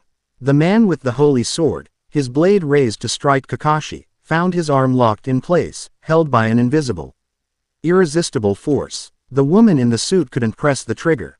The boy with the daggers stood paralyzed, his eyes wide with shock and fear. They weren't paralyzed by a jutsu. They could feel their muscles straining, trying to obey their commands, but some fundamental law of the universe was simply saying no. The authority of their own bodies had been usurped. Naruto walked calmly through the frozen battlefield, his footsteps the only sound. He stopped in front of the man with the holy sword, who was trembling with the effort of trying to move. Naruto looked at the glowing blade, then at the man's terrified eyes. "You fight for humanity?" Naruto asked, his voice calm. "By attacking people on their way to a diplomatic meeting. You don't look like heroes. You look like bandits. You look like bullies." Quote. He turned to the woman in the suit. "My power is my own. It's not for you, or anyone else, to use." He walked back to the center of the clearing, his back to the frozen fanatics. "Go home," he said, his voice still carrying that undeniable weight of command. "Think about what it really means to be a hero. And don't ever get in my way again." He released them. The invisible force vanished, and the 5 members of the hero faction stumbled, gasping for air as if they'd been holding their breath. They looked at each other, then at Naruto, a new, primal fear in their eyes. The power he had just displayed was not something they could fight.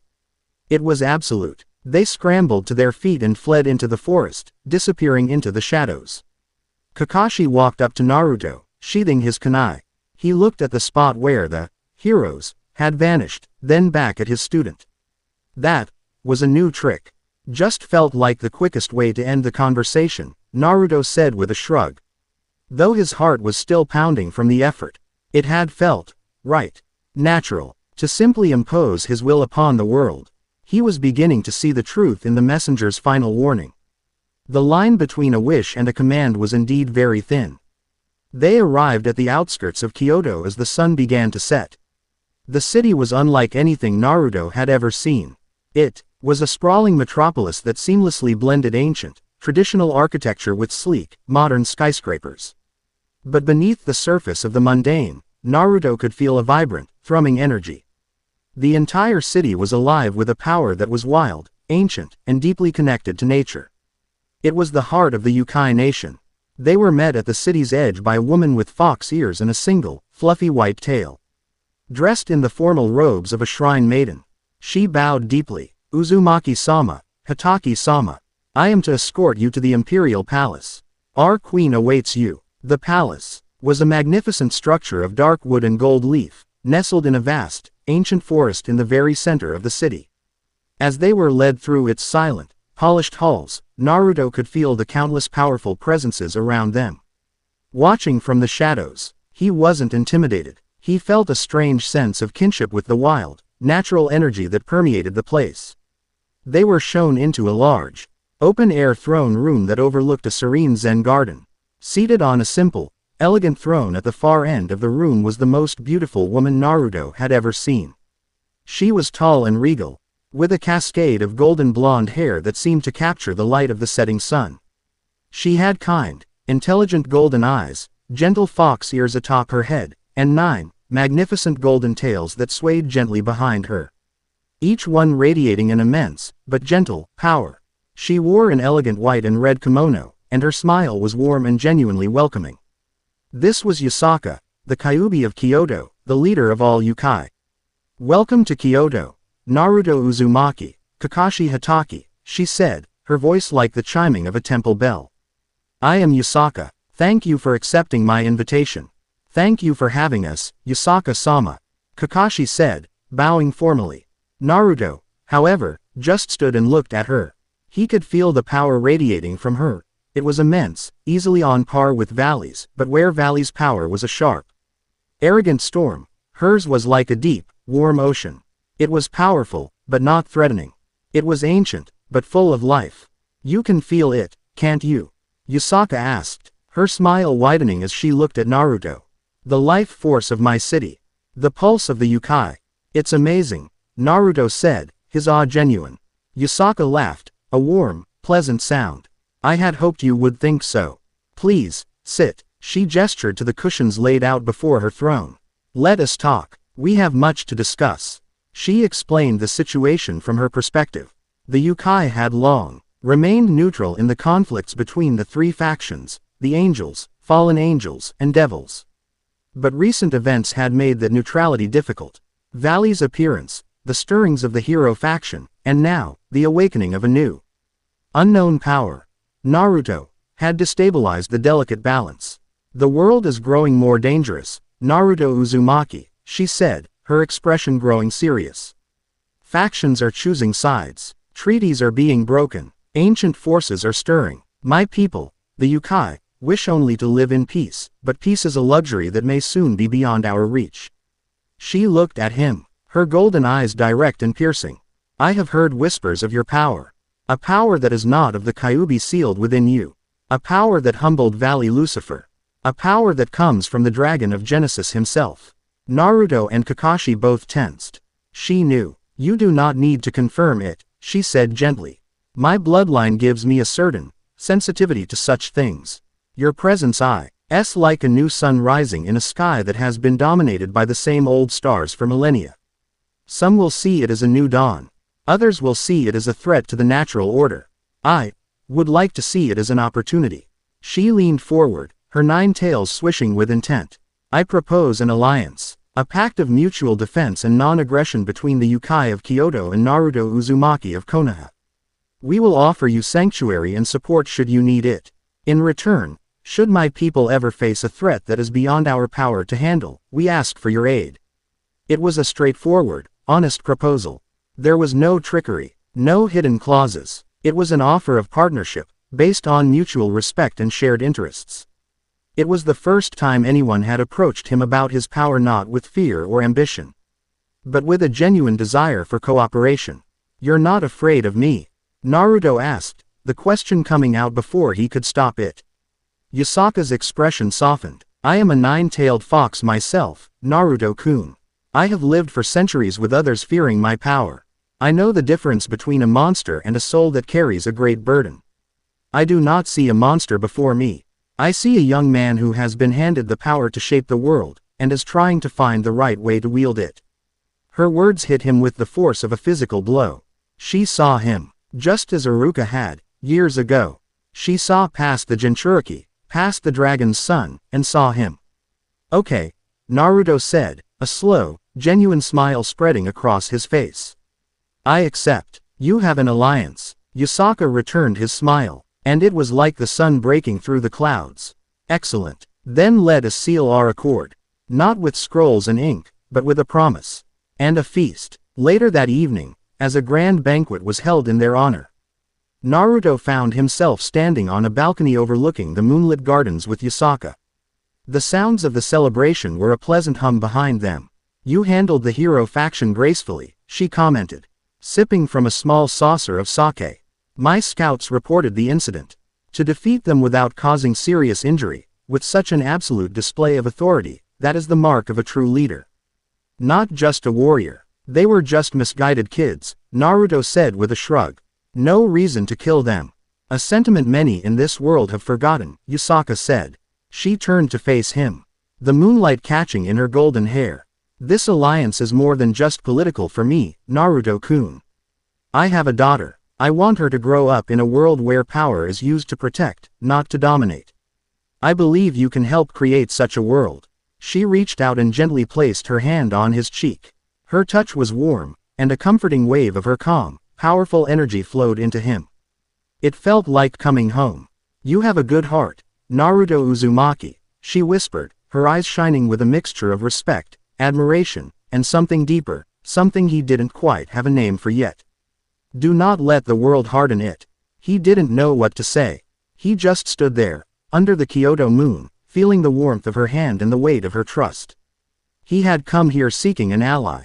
A political advantage. He had found something more. He had found a kindred spirit. A connection that went beyond power levels and strategy. He had found a queen who looked at him and saw not a weapon, but a king. Chapter 5 End. Chapter 6. The Seraph's Doubt. The journey back to Konoha was palpably different from the one heading out. The air felt lighter, and for the first time in weeks, Naruto wasn't walking with the coiled tension of a soldier expecting an ambush around every corner. He had faced down fanatics and negotiated with a queen. He had walked into the unknown and emerged with a powerful ally, not through force, but through understanding. It was a new, intoxicating feeling. Kakashi watched him from the corner of his eye as they leapt through the trees. The boy was still Naruto, He still complained about the food rations and boasted about the feast he'd been given in Kyoto, but the core of him had settled. The frantic, desperate energy that had defined him for so long had been replaced by a quiet, solid confidence. It was as if he'd finally grown into his own skin. "You seem pleased with yourself," Kakashi commented, his voice carrying its usual lazy drawl. "Why wouldn't I be?" Naruto grinned, landing gracefully on a branch beside him. "We walked into the den of a nine-tailed fox queen and walked out with a new friend. That's gotta be worth more than catching a lost cat, right?" Quote, "Slightly," Kakashi conceded, "but you understand what this means, don't you? This alliance isn't just a political victory. It's a declaration. You've chosen a side in a conflict you're still just beginning to understand. You've painted an even bigger target on your back." "The target was already there, Sensei," Naruto said, his grin fading into a more serious expression. "Valley proved that. The hero faction proved that. All I did in Kyoto was make sure I wouldn't have to face the next threat alone." He looked out at the horizon, where the distant peak O. F the Hokage mountain was just beginning to pierce the skyline. "Besides, I'd rather have an ally who respects me than an enemy who's afraid of me." Kakashi found he had no counter-argument. The simple, profound truth of Naruto's statement was undeniable. He was no longer just teaching a genin how to throw a shuriken. He was guarding a nascent king who was forging his own kingdom. In a realm of impossible beauty, where structures of pure, solidified light pierced a sky of eternal gold, a council of beings with fiery wings was in session. This was the seventh heaven, the seat of power for the armies of God and the seraphim who led them. At the head of a crystalline table sat Michael, the strongest of the seraphs. His handsome face was a mask of serene contemplation, but his golden eyes held a deep, troubled light. 12 wings of pure white fire folded neatly behind him. "The reports from our terrestrial observers are conclusive," he announced, his voice a calm, melodic wave that washed over the assembly. "Valley Lucifer has made contact with the anomaly. The Yokai of Kyoto have formally allied with him. The boy, Naruto Uzumaki, wields a power that defies all our known classifications. It is draconic in nature. But it is not a sacred gear. It appears to operate on a conceptual level, altering reality on a small scale. It is a power of Genesis." A murmur of disbelief and concern went through the assembled angels. Genesis power. In a human. A powerful, stern-faced angel with 4 wings and a fiery sword at his hip interjected. This was Uriel, the Archangel of Justice, known for his unbending adherence to dogma. "Impossible. That is the power of the Father. For a mortal to wield it, it is blasphemy. A flaw in creation that must be corrected. It is a fact, Uriel, not a blasphemy," Michael countered gently. "And our duty is not to make rash judgments, but to understand. This boy has not demonstrated any overt hostility towards us or the balance we strive to maintain. He defended his home from Valley. He forged an alliance through diplomacy, not conquest. His actions, so far, have been reactive and defensive. He shattered the divine dividing with a touch," Uriel argued, rising from his seat. "A Longinus-class weapon, rendered inert. He paralyzed a squad from the hero faction with a single word. Do you not see the potential for catastrophe here?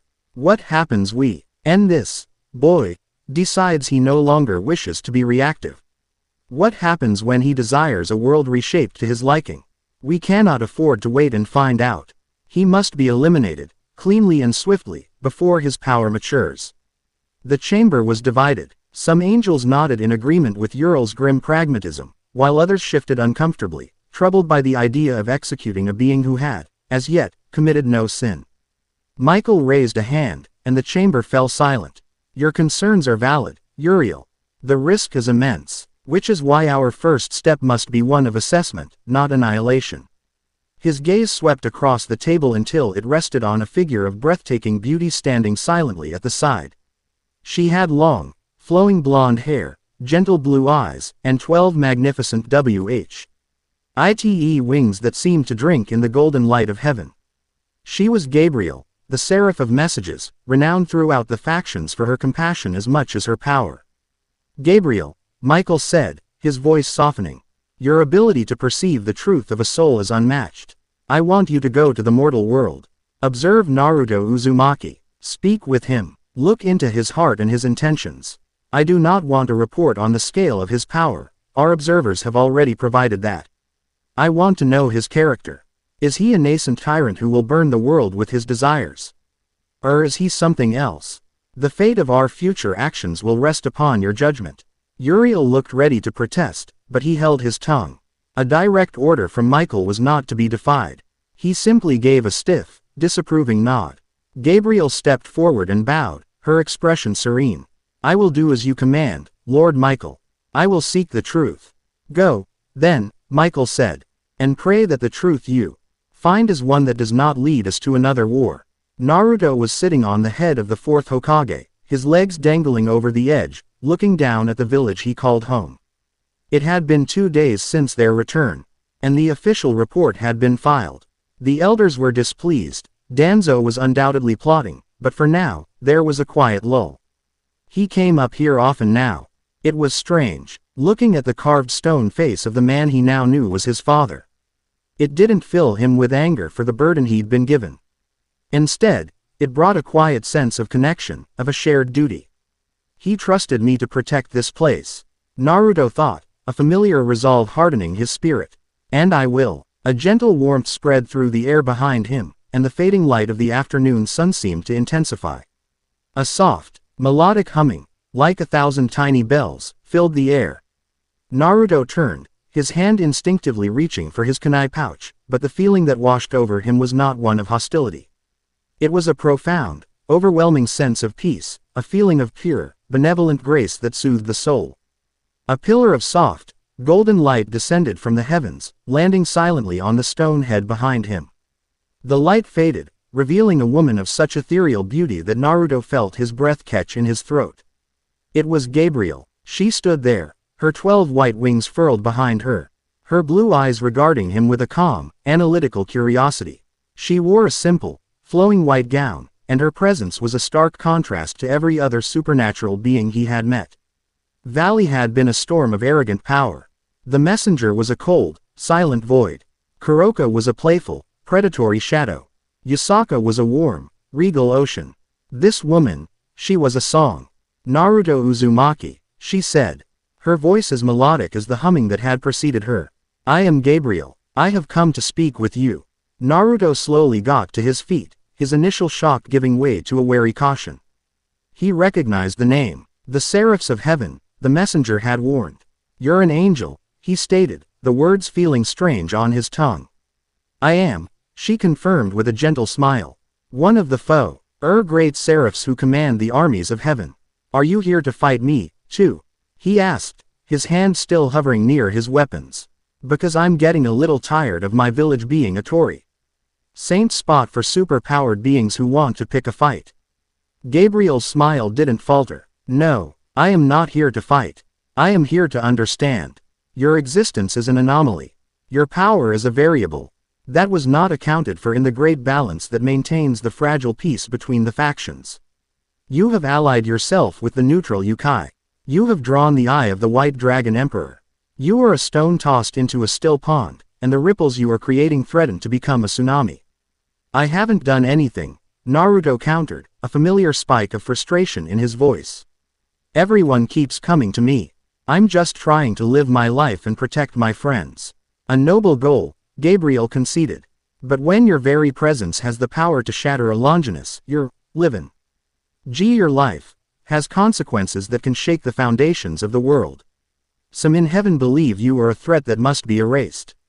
A potential tyrant whose desires could unmake creation. They bell. You must be struck down before your power fully matures. The threat was delivered with a gentle voice and a calm smile, which somehow made it even more chilling. And what do you believe? Naruto asked, meeting her gaze directly. I believe that judgment should not be passed without understanding, she said. That is why I am here. To look into your soul and see the truth. Tell me, Naruto Uzumaki, son of Genesis. If you had the power to change anything, what would you wish for? It was a loaded question. A test. He knew it. He thought for a moment, not of grand things like world peace or infinite power, but of the simple, aching desires that had followed him his whole life. I'd wish, he started, then paused.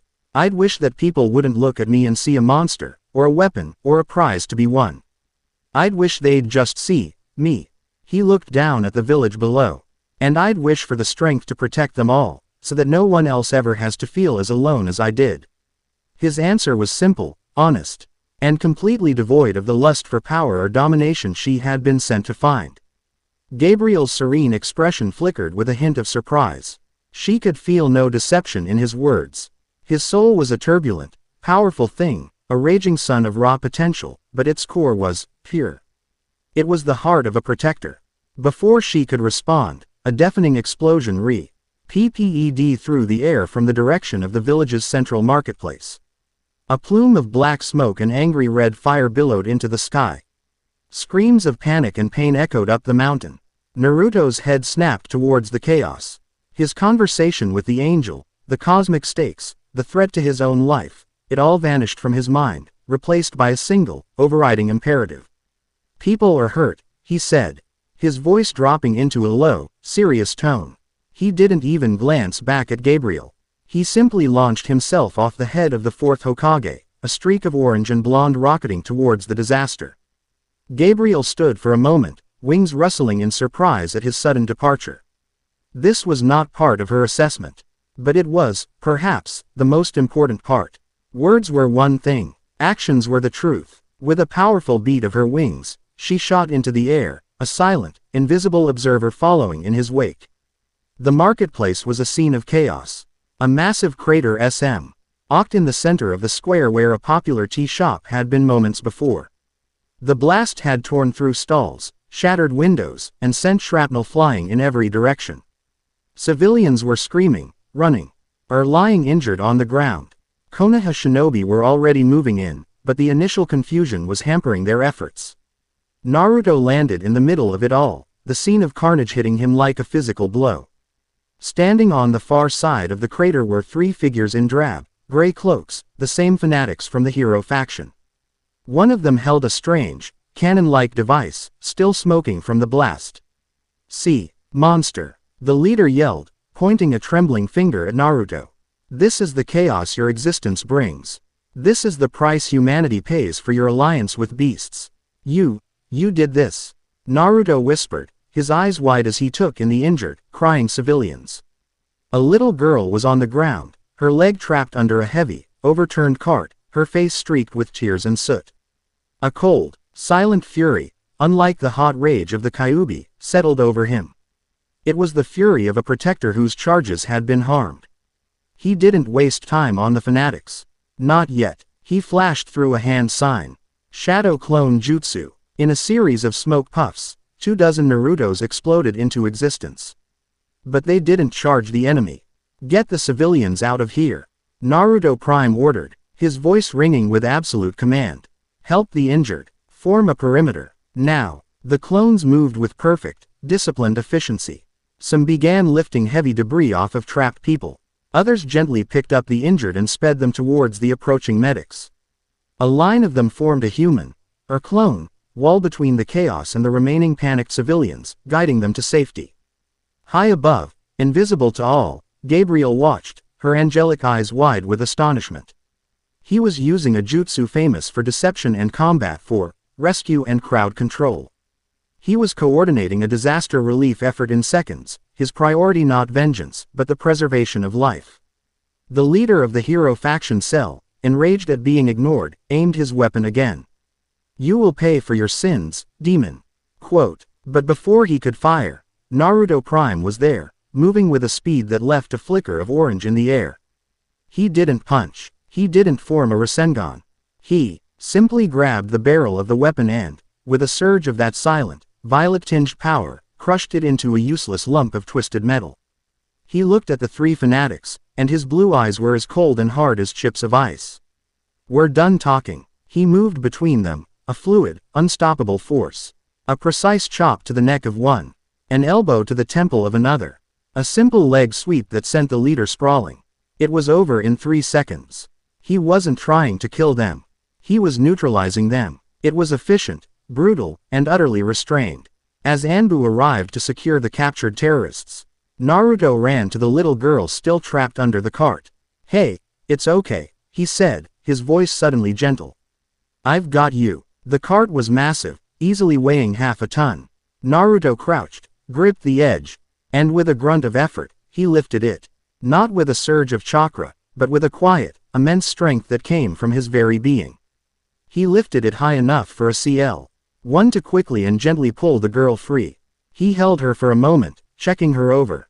Her leg was bruised, but not broken. She was sobbing, terrified. Naruto gave her a small, reassuring smile. "You're safe now. Believe it." From her vantage point, Gabriel saw it all. The fury, the power, the command, the restraint, and finally, the gentle, selfless compassion. She had been sent to assess a threat to the cosmic order. She had found a hero. A true hero, unlike the fanatics who had just co-opted the name. Uriel and the others were wrong. They saw his power as a flaw in creation. But looking at the scene below, at the boy comforting a crying child after wielding world-breaking power with surgical precision, Gabriel wondered if he wasn't a flaw at all. Perhaps he was the cure. Her mission was complete. She had her answer. The problem was, it was an answer that heaven was not ready to hear. Her report would not be a simple one. The seraph of messages now carried a message of doubt, out that would shake the foundations of heaven's certainty. Chapter 6 End. Chapter 7. The Lightbringer's Judgment. The scent of antiseptic and medicinal herbs clung to Naruto like a second skin. For 2 days, he had barely left the Konoha hospital, his shadow clones a constant, tireless presence.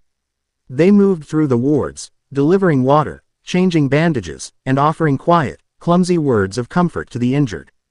The marketplace bombing had left dozens wounded, and though there had been no fatalities thanks to the clones' swift response, a pall of fear had settled over the village. Naruto, the real Naruto, sat on a stool beside the bed of the little girl he had rescued from under the cart. Her name was Hana, her leg was in a splint, and she was clutching a small, worn teddy bear, B. The terror had finally faded from her eyes. She was telling him a rambling story about her cat, and Naruto was listening with an attentiveness he usually reserved for mission briefings. He had become an unlikely hero. The civilians who had once looked at him with fear and suspicion now offered him grateful, if still wary, smiles. They had seen him not as the Jinchuriki, but as a protector. The feeling was a balm on a wound he hadn't known was still so raw. The political fallout, however, was a different story. His actions were reckless and unsanctioned. Danzo's voice had been a venomous hiss in the emergency council meeting. A report of which the third Hokage had shared with Naruto and Kakashi. He used a forbidden jutsu in a civilian area, revealing the extent of his abilities to our enemies. The hero faction attacked the village because of him. He is a magnet for chaos. He draws our enemies to our very gates. Danzo had argued, with cold, chilling logic, that Naruto's heroics were merely a symptom of the greater disease of his uncontrolled existence. He was too powerful, too visible. The only solution, Danzo insisted with renewed fervor, was to place him under the direct authority of Root. To remove him from the public eye and contain the threat he represented. Hiruzen had countered, citing the lives Naruto had saved, his restraint, and the successful capture of the terrorists. But Naruto knew Danzo's words had found fertile ground in the council's fear. He was walking a razor's edge. One more incident, one more slip-up, and the Hokage might not be able to protect him from the village's own shadows. When Hana finally drifted off to sleep, Naruto quietly slipped out of the hospital. The setting sun painted the sky in hues of orange and purple. He needed to clear his head. He needed to train. He made his way to Training Ground 7, the site of so many of his failures and his recent, terrifying triumphs. The crater from Valley's attack had been filled in, the shattered rock of the Hokage monument repaired by Earth-style users. It was a physical manifestation of Konoha's will to endure, to patch over the wounds and pretend things were normal. But things weren't normal. He could feel it. The world was holding its breath. He stood in the center of the clearing, closing his eyes. He reached inward, past the ever-present snarl of the Kyuubi, searching for the quiet, absolute power that was his own. He wanted to understand it, to control it. The authority he had used on the hero faction had been an act of instinct, a desperate command. The strength he'd used to lift the cart had been a simple Focused desire. He needed to move beyond instinct. He needed mastery. He focused on a large boulder at the edge of the clearing. He didn't want to destroy it. He simply wanted it to move. He extended his hand, concentrating, pouring his will into the space between him and the rock. Move. For a moment, nothing happened. Then, the ground around the boulder began to tremble. With a deep, groaning sound, the multi-ton rock slid 2 feet to the left, carving a shallow trench in the earth. Naruto grinned, a bead of sweat tracing a path down his temple. It had worked. It was clumsy, draining. But it had worked. This was the key. Not brute force, but the subtle application of will. The rewriting of small rules. He was so focused, so engrossed in his practice, that he didn't notice the change until it was complete. The world went still. It was not the crushing, draining silence of his own power. This was different. This was a higher quality of silence, a stillness that was not an absence of sound, but a state of perfect, intentional peace. The chirping of the late evening insects faded. The rustle of the leaves ceased, each leaf hanging perfectly, unnaturally still. The flow of the nearby river seemed to pause in its banks. Time itself felt as if it had become thick and viscous, slowing to a near stop. Naruto's grin vanished, replaced by a cold knot of dread in his stomach. He was not alone. A man stood by the memorial stone, where Kakashi so often lounged. He hadn't been there a second ago. There had been no burst of speed, no teleportation jutsu, no distortion in space. He was simply there, as if he had been part of the landscape all along. He was tall and possessed a serene, timeless beauty that was neither masculine nor feminine, but something transcending both. He had silver hair that seemed to catch and hold the fading light, and his eyes were the color of molten gold. He wore simple, elegant white robes, and his posture was one of utter relaxation. As if he were a scholar enjoying a quiet evening stroll. He radiated no killing intent, no malice, no arrogance. The only thing emanating from him was an aura of absolute, unshakable certainty. It was the certainty of a mountain, the certainty of a star, the certainty of a fundamental constant of the universe. Naruto Uzumaki, the being said. His voice was not a sound that traveled through the air. It was a concept that simply arrived in Naruto's mind, a perfect, calm tenor that resonated with an ancient, unimaginable power. It is a pleasure to finally meet you in person. Naruto took a step back, his body screaming at him, every instinct shrieking that he was in the presence of an apex predator on a cosmic scale. Valley was a raging storm. This being was the endless, cold void of space itself. Who are you? Naruto asked, his own voice sounding thin and weak, a tiny noise in the vast, imposed silence. The being smiled, a gentle, almost sad expression. I have had many names. But the one that is most fitting for our conversation is Samael. In some of the older realities, they called me the primordial lightbringer. He took a step away from the memorial stone, his movements fluid and unhurried. I am not here to harm you, Naruto. I am here to offer you a kindness. I am here to save you. Save me. Naruto scoffed, a reflexive act of defiance. I'm not the one who needs saving. Aren't you? Samael asked, his golden eyes filled with a profound, ancient weariness. You are what the cosmos calls a singularity. A point of unbound potential, a being whose existence is not governed by the predictable laws of causality. You do not follow the path, Naruto. You create it, and wherever you walk, reality warps around you. He gestured to the boulder Naruto had moved. You think you are learning to control your power. But you are not. You are simply learning to express your desires more efficiently. Today, you desire a rock to move. Tomorrow, you might be a sire for a person you dislike to feel pain. The day after, you might desire for a war to end. And with a flick of your will, it will be so. You will reshape the world to fit your ideals, to soothe your hurts, to enforce your personal morality. I would never do that. Naruto protested, horrified. Not intentionally, Samael agreed. Not at first. But your power is not a tool you wield, child. It is an extension of your very being. Your subconscious desires, your fleeting moments of anger, your deepest sorrows, they will all become commands. You will try to save someone, and in doing so, erase a city. You will try to bring peace, and in doing so, erase the concept of free will. It is the inevitable paradox of your existence. A being of infinite potential in a finite reality will always, always, lead to its destruction. Not through malice, but through love. Through good intentions. You will become the ultimate tyrant, and you will do it with a pure heart and the belief that you are a hero. Samael's words were not an attack. They were a lecture, a calm, rational explanation of an unavoidable truth. He reached out a hand, and the air in front of Naruto shimmered. An image appeared, a vision. He saw a Konoha where everyone smiled, all the time.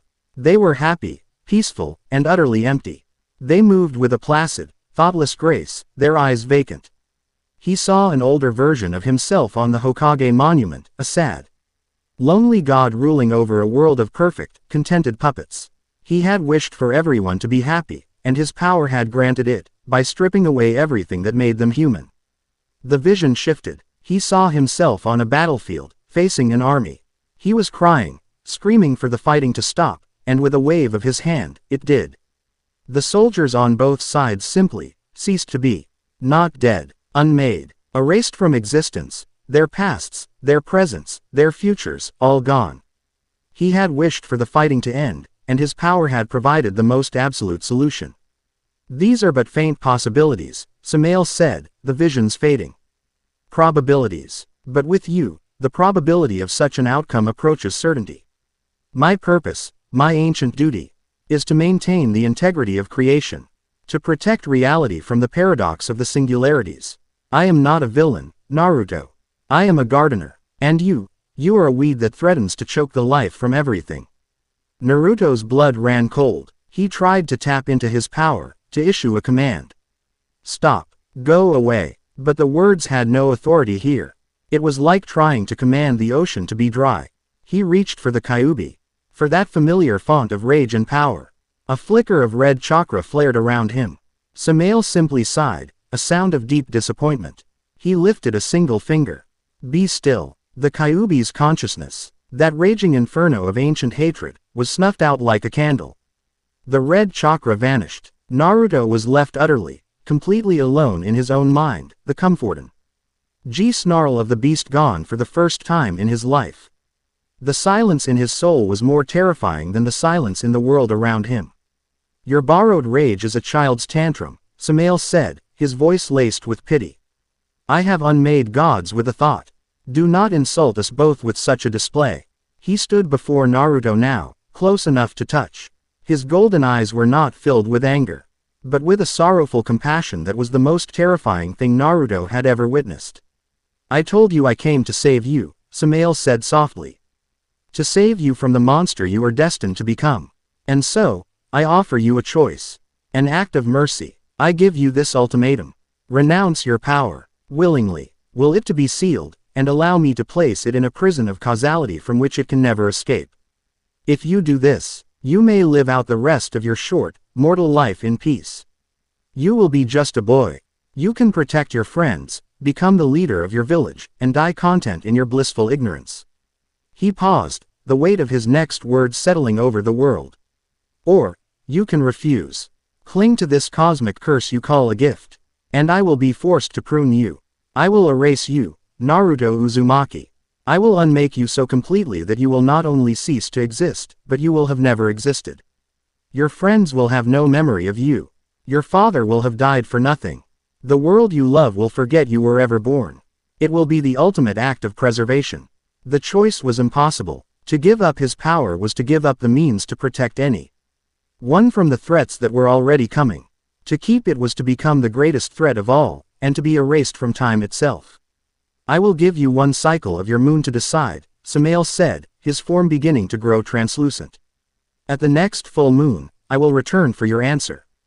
Choose wisely, son of Genesis. The fate of more than just your own world rests upon it.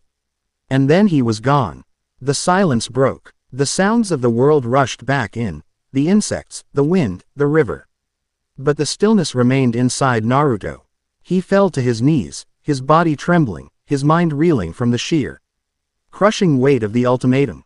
He had faced monsters, fanatics, and rivals. He had been feared, hated, and hunted. But this was different. Samael had not threatened to kill him. He had threatened to make his entire life, His every struggle, his every bond, mean nothing. He had looked at Naruto not as an enemy, but as a mathematical error in the equation of reality. And he had passed judgment. Chapter 7 End. Chapter 8. The Harem's Resolve. The days that followed were a quiet, suffocating agony. Naruto moved through his life like a ghost, a phantom haunting the edges of Team 7. He performed his duties with a mechanical, joyless efficiency that was more unsettling than any of his previous boisterous failures. He deflected questions from Kakashi with monosyllabic answers and dodged Iruka's concerned invitations for ramen. The vibrant, chaotic sun that was Naruto Uzumaki had been eclipsed. His friends felt it. Sakura's attempts at cheerful conversation would die in the face of his flat, empty gaze. Sasuke, in a strange and uncharacteristic way, seemed to pull back, watching Naruto not with his usual competitive fire, but with a wary, almost fearful, curiosity. He had seen a god-tier being descend on their village, and he had seen the aftermath in Naruto's eyes. For the first time, Sasuke was faced with a problem that couldn't be solved by gaining more power, and it unnerved him. Naruto spent his nights on the Hokage monument, under the cold, silent watch of his father's stone face. He would stare out at the village, at the countless points of light that represented homes, families, and lives, and feel the crushing weight of Samael's ultimatum. It wasn't a choice between life and death. It was a choice between relevance and oblivion. He could live as a nobody, a neutered version of himself, and watch helplessly as the Valis and hero factions of the world threatened the people he loved. Or he could keep the power to protect them, and in doing so, doom himself to erasure, taking all their memories of him with him, to die and be forgotten. It was a fate worse than any hell he could imagine. The silence in his soul was the worst part. The Kyuubi, for all its hatred, had been a presence. A constant, snarling companion. Now, there was nothing. Just an echoing void that reminded him of Samael's effortless, absolute power. He had never felt so truly, fundamentally alone. He was sitting on the edge of the fourth Hokage's stone hair, watching the moon begin its ascent into the night sky. It was growing fuller each night, a silent, silver clock counting down to his judgment. He had started to formulate a plan, a desperate, lonely gambit. He would leave. He would disappear from the village, run to the farthest corners of the earth where Samael couldn't find him, or where his inevitable erasure wouldn't damage Konoha. He would face his fate alone. It was the only way to protect them. Naruto-kun. The voice was so soft it was almost carried away by the wind. He turned to see Hinata Hyuga standing a few feet away, her hands clasped nervously in front of her. She was wearing a simple lavender jacket, and in the pale moonlight, her pale eyes seemed to shine with a liquid luminescence. She was trembling slightly, but her gaze was firm, determined. "You should go, Hinata," Naruto said, his voice flat, devoid of its usual warmth. "It's not safe to be around me." "I am not afraid," she said, taking a hesitant step closer. It was a monumental act of courage for her, and he knew it. I have been watching you. Everyone has. You are not yourself. There is a sadness in you, a coldness that was never there before. Whatever is wrong, you do not have to carry it by yourself. You don't understand," he said, turning away from her, back towards the village. "This is a burden no one can help me carry. The best thing you can do for yourself, for everyone, is to stay away from me." He was trying to protect her. The words tasted like poison. "No," she said, her voice gaining a surprising strength. She took another step, her hands now clenched into small, determined fists at her sides. "When we were children, and the whole village looked at you with hatred, I was too scared to stand up for you. I hid, and I was ashamed. I will not make that mistake again. I see you, Naruto-kun. Not the Kyuubi, not some powerful weapon. I see the boy who never gives up, who tries to smile even when his heart is breaking. I will not stay away." Her simple, heartfelt declaration was a crack in the icy wall he had built around himself. Before he could respond, a second voice, this one a low, playful purr, slithered out of the shadows. "She's right, you know. Trying to do the whole, noble loner, thing is really not your style, dragon boy. It's dreadfully boring." Kuroka emerged from the darkness behind the monument, stretching with feline grace, her twin black tails swishing lazily. She sauntered over, her golden eyes glittering with amusement, but underneath it, there was a sharp, assessing glint. Hinata-chan, was it? You've got guts, I'll give you that, she said with a wink, before turning her full attention to Naruto. I felt the shift in your energy days ago. It's like someone turned down the sun.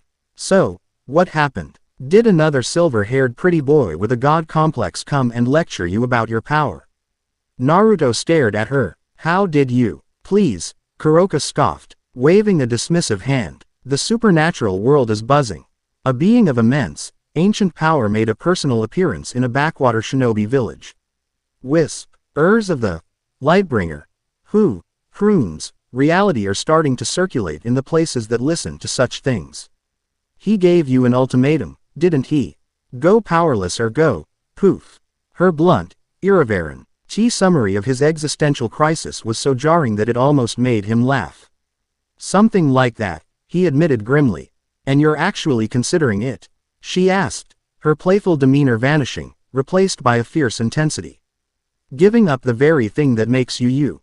That power isn't a curse, you idiot. It's a gift. It's the freedom to tell gods and devils and anyone who gets in your way to screw off. To protect who you want, how you want. Don't you dare throw that away because some cosmic janitor told you that you were making a mess.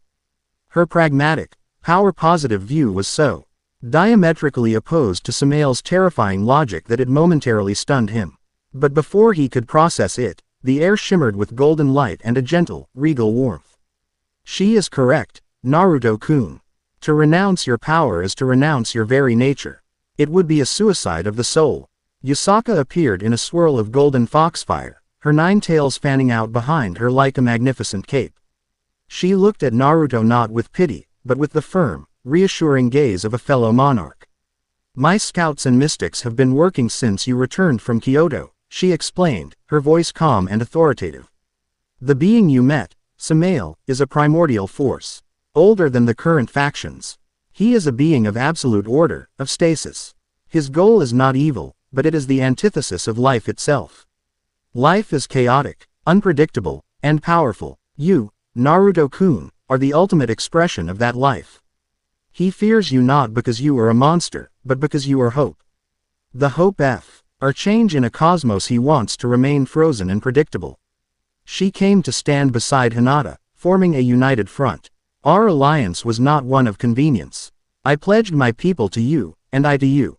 We do not abandon our allies when the first great storm appears on the horizon. Naruto was reeling, his carefully constructed walls of lonely despair beginning to crumble under the assault of their combined support. Hinata, who saw his heart. Kuroka, who saw his strength. Yusaka, who saw his potential. And then, a fourth presence arrived. A soft, golden light, pure and serene, descended from the heavens.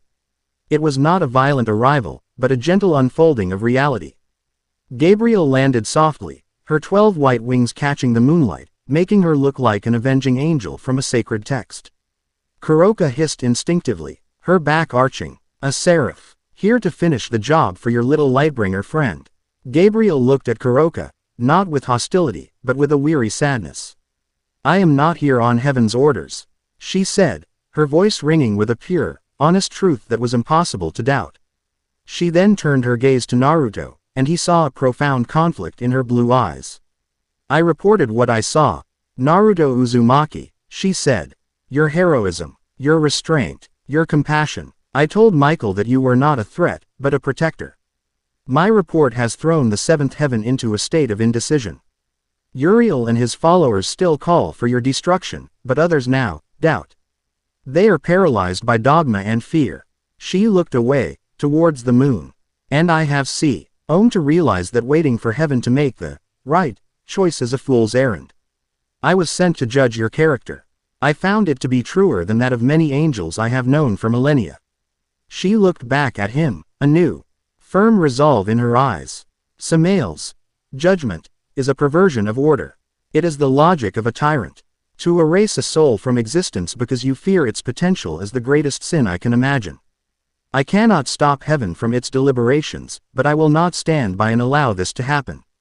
I will lend you my strength. Naruto stared at the 4 of them, his mind unable to process the scene. A Hyuga heiress, a stray devil S-class criminal, a Yukai queen, and one of the 4 great seraphs of heaven. They were a collection of beings who, by all rights, should have been enemies, or at the very least, distrustful of one another. Yet here they stood, united. For him, the dam inside him broke. The cold despair, the crushing loneliness, the terror of oblivion, it all came rushing to the surface. He said he would erase me, Naruto whispered, his voice cracking, the vulnerability he had been suppressing finally breaking free. He said you would all forget I ever existed. That my whole life would mean nothing. He finally looked up, his blue eyes shimmering with unshed tears, and saw not judgment or pity, but a fierce, unwavering wall of resolve. Hinata stepped forward and, in her boldest act yet, took his hand. It was trembling. Then we will remember you, she said, her voice filled with a strength he had never heard. We will remember you so strongly that reality itself will not be able to forget. Let that janitor try it, Kuroka growled, her hands sparking with violet senjutsu. I've been looking for a real fight. It would be fun to see if a primordial being can bleed. You are not an error to be corrected, Naruto-kun, Yusaka said, her hand coming to rest on his shoulder, a comforting, regal warmth spreading through him.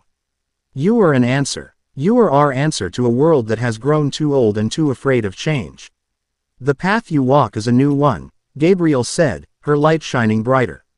It is a path that heaven, in its fear, is unwilling to tread. But I will walk it with you. He looked from face to face, from the shy courage of Hinata, to the fierce loyalty of Kuroka, the regal wisdom of Yusaka, and the defiant faith of Gabriel. Samael had offered him an ultimatum designed to isolate him, to make him feel like a cosmic mistake. But in doing so, he had inadvertently forged the very thing that would give Naruto the strength to fight back. He wasn't a lone warrior facing his doom. He was the center of a new faction, a new family, bound not by blood or politics, but by a shared belief in him. The harem, as Kuroka might teasingly call it, was not a collection of romantic conquests. It was a war council. It was a pact. It was his resolve, made manifest. The tears receded, replaced by a fire that had been missing for weeks. The cold emptiness inside him was filled with their warmth, their strength, their faith. The silence in his soul was broken by the resounding chorus of their loyalty. He squeezed Hinata's hand and stood up, taller than before, his shoulders squared against the weight of his destiny. He looked at the moon, no longer a clock counting down to his end, but a light illuminating the battlefield to come. Samael had given him a choice, powerlessness or oblivion. Now, surrounded by his companions, Naruto Uzumaki made a different choice. He chose to fight. He chose them. He's coming back at the next full moon, Naruto said, his voice steady now, imbued with a cold, hard certainty. He's coming for my answer. He looked at the 4 powerful women gathered around him. Let's make sure we give him one he'll never forget. Chapter 8 End. Chapter 9. The Dragon's Roar. The week leading up to the full moon was a crucible. Training Ground 7 became a secret, sacred space, a nexus of energies it had never before shared the same piece of reality. Under the silent watch of the memorial stone, a new kind of team was forged in the fires of impending judgment. This was not shinobi training. It was something far more fundamental. Samael could not be defeated with a bigger Rasengan or a faster kunai. Raw power was meaningless against a being who could unmake the concept of power itself. Their only hope was to be smarter, to be more creative, and to understand the nature of the battlefield on a level that transcended physical combat. Naruto was the heart of it all. He sat cross-legged in the center of the clearing. His eyes closed, while his 4 companions became his guides, his anchors to a world of forces he was only just beginning to comprehend. Don't think of it as a weapon, Yusaka's calm, regal voice instructed, as she guided him through a meditation. Think of it as your own life force, extended. The world is alive, Naruto-kun. The trees, the river, the very air you breathe. It all has a life force. A will to exist. Your power is the same, just louder. Don't shout at the world. Listen to it. Harmonize with it. Following her guidance, Naruto stopped trying to force the world to obey. He reached out with his senses, feeling the thrum of life in the soil beneath him, the slow, patient energy of the ancient trees. He extended his will not as a command, but as a request, a suggestion. A nearby stream split, its waters flowing around a small island of rocks that hadn't been there a moment before seamlessly rejoining on the other side. It was a small, subtle change. But it was done with a finesse he hadn't possessed before. That's boring, Kuroka would then interject, lounging on a branch overhead. Harmony is for monks, not for kings. The world is chaotic, dragon boy. Predictability is a cage. Now, try this. Feel that harmony you just made. Naruto nodded. Good. Now, break it. She tossed a small pebble into the air. Don't let it land, she purred. Naruto focused on the pebble. But instead of just stopping it, he followed Kuroka's chaotic prompting. He willed the space around the pebble to be a zone of reversed gravity. The pebble didn't just stop, it shot upwards, accelerating into the sky until it was gone. Then, he tried to make the air around a target dummy both hot and cold at the same time. The dummy didn't burn or freeze, it simply tore itself apart as the laws of thermodynamics were briefly, violently contradicted. It was messy, unpredictable, and potent. Gabriel would then step in, her presence a calming balm after Kuroka's chaos. Your power is not just physical. It is conceptual, she explained, her angelic voice imbuing her words with a divine clarity. When you issue a command, you are imposing a new truth upon reality. But truths have weight. The stronger the existing truth, the more will it takes to override it. That pebble is falling, is a simple truth. That man is alive, is a much stronger one. Do not waste your will on grand, sweeping commands. Be precise, be surgical, impose the smallest, most effective new truth. Guided by her, Naruto practiced subtle manipulations. He didn't try to teleport a leaf. Instead, he willed it so that the distance between his hand and the leaf was, for an infinitesimal moment, 0. The leaf simply appeared in his palm. It was a profound, mind-bending exercise in cosmic legalese. Throughout it all, Hinata was his eyes. She stood at the edge of the clearing, her Byakugan active, her usual shy demeanor replaced by a laser-like focus. The flow is uneven, Naruto-kun, she would say, her voice steady and clear. When you tried to reverse gravity, the energy spiked on your left side. You are losing focus. Keep it centered. When you moved the leaf, there was a flicker. A ripple in the energy of the world around it. It's a tell. It broadcasts your intent before the effect happens. She wasn't just seeing chakra anymore. She was seeing the very fabric of reality, the flow of will and concept. And she was the only one who could give Naruto real-time feedback on his invisible, impossible power. Her quiet, precise observations were the key that unlocked it all. Turning his raw talent into a developing skill. A strange camaraderie bloomed between the four women. Kuroka and Gabriel's interactions were a constant stream of dry, witty barbs, the devil's chayati. See pragmatism clashing with the angel's serene faith. Yet, beneath the snark, a grudging respect was growing. Yusaka, with her regal grace, acted as the fulcrum, mediating their differences and coordinating their efforts. And Hinata, the mortal in this council of titans, had earned their universal respect with her courage and her unique, invaluable perception. The night before the full moon was quiet. The air was heavy with anticipation. They gathered not in the training ground, but on the roof of Naruto's apartment building, sharing a simple meal of takeout ramen under the watchful gaze of the waxing moon. Thank you, Naruto said into the comfortable silence. He looked at each of them in turn. I was ready to give up. To run. You didn't let me. He turned to Hinata. You were the first one to come. You broke through the ice. I don't think I've ever seen anyone be as brave as you were that night. Hinata's face turned a deep crimson, but she didn't look away. She simply gave him a small, determined smile and a nod. He looked at Kuroka, who was trying to pretend she wasn't listening. You kicked my ass into gear. You reminded me that power isn't something to be afraid of. Thanks for the reality check. Kuroka just sniffed, feigning indifference. Someone had to. Your moping was getting pathetic, NYA . But he saw the flicker of pride in her golden eyes. He met Yusaka's wise, ancient gaze. You gave me a strategy. You gave me a reason to see this as more than just my own fight. You showed me what it means to be a leader. A queen must know the value of her allies, Yusaka replied, her voice warm. And you, Naruto-kun, are a most valuable ally. Finally, he looked at Gabriel. You defied heaven for me. I don't even know what to say to that. Faith is meaningless if it is not tested, Gabriel said. Her serene smile unwavering. You have tested mine, and shown it to be true. I have no regrets. In that moment, they were not just a team. They were a family, forged in the face of oblivion. The personal stakes were now absolute. They were not just fighting for Naruto's existence. They were fighting for their existence, for the new world they were building together, right here on a dingy rooftop in Konoha. The full moon was a perfect, silver disk in the night sky. It bathed Training Ground 7 in an ethereal, ghostly light. The five of them stood waiting, a silent, unshakable wall of resolve. The air was still. The world was quiet. They were ready. And then, the attack came. It wasn't a grand arrival. There was no distortion in space, no sound. The psychic scream that ripped through Naruto's mind was silent, desperate, and utterly familiar. It was the voice of a small, terrified fox child.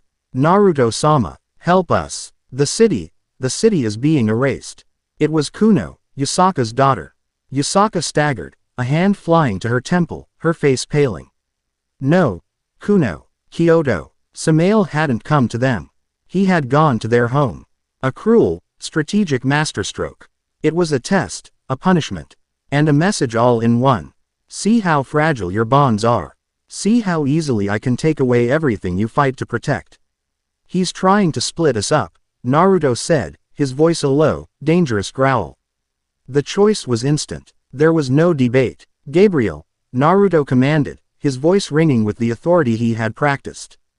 Get us there, now. With pleasure, she said. Her 12 wings unfurled, blazing with a light that was not of their world. She wrapped them in her divine radiance, and with a feeling not of movement, but of reality itself folding, Training Ground 7 vanished. Replaced by the scent of smoke and the sight of carnage. They stood on the roof of the Kyoto Imperial Palace.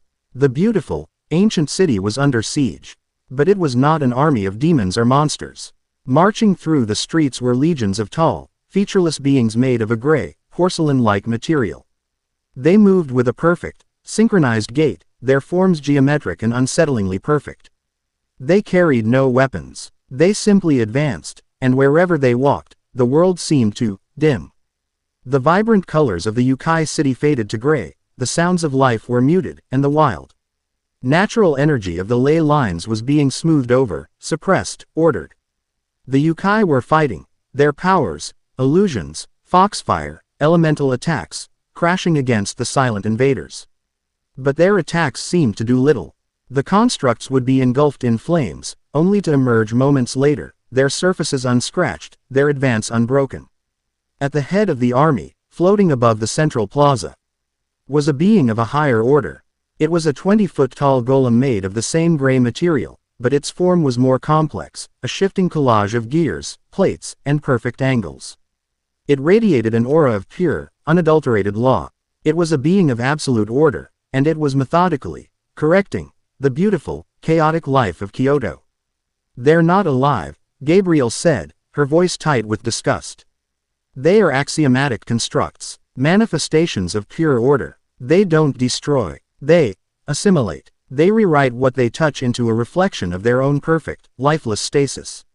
Then let's give them a lesson in chaos, Naruto said, his eyes blazing. This was no longer just a defense.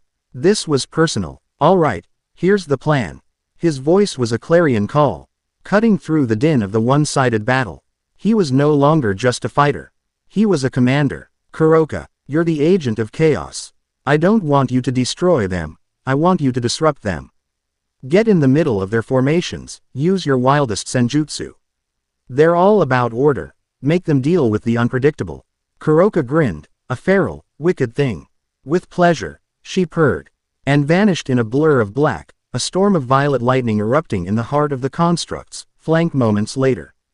Gabriel, your defense. Protect the civilians. Reinforce the Yukai. Your holy light is the opposite of their gray emptiness. Be a beacon. Give our allies a wall to rally behind. Gabriel nodded, her expression grim. It will be done. She took to the skies, a blazing star of hope.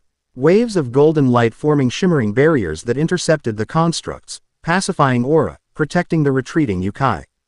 Hinata, you're my eyes. That big one in the middle is the commander. The nexus of their power.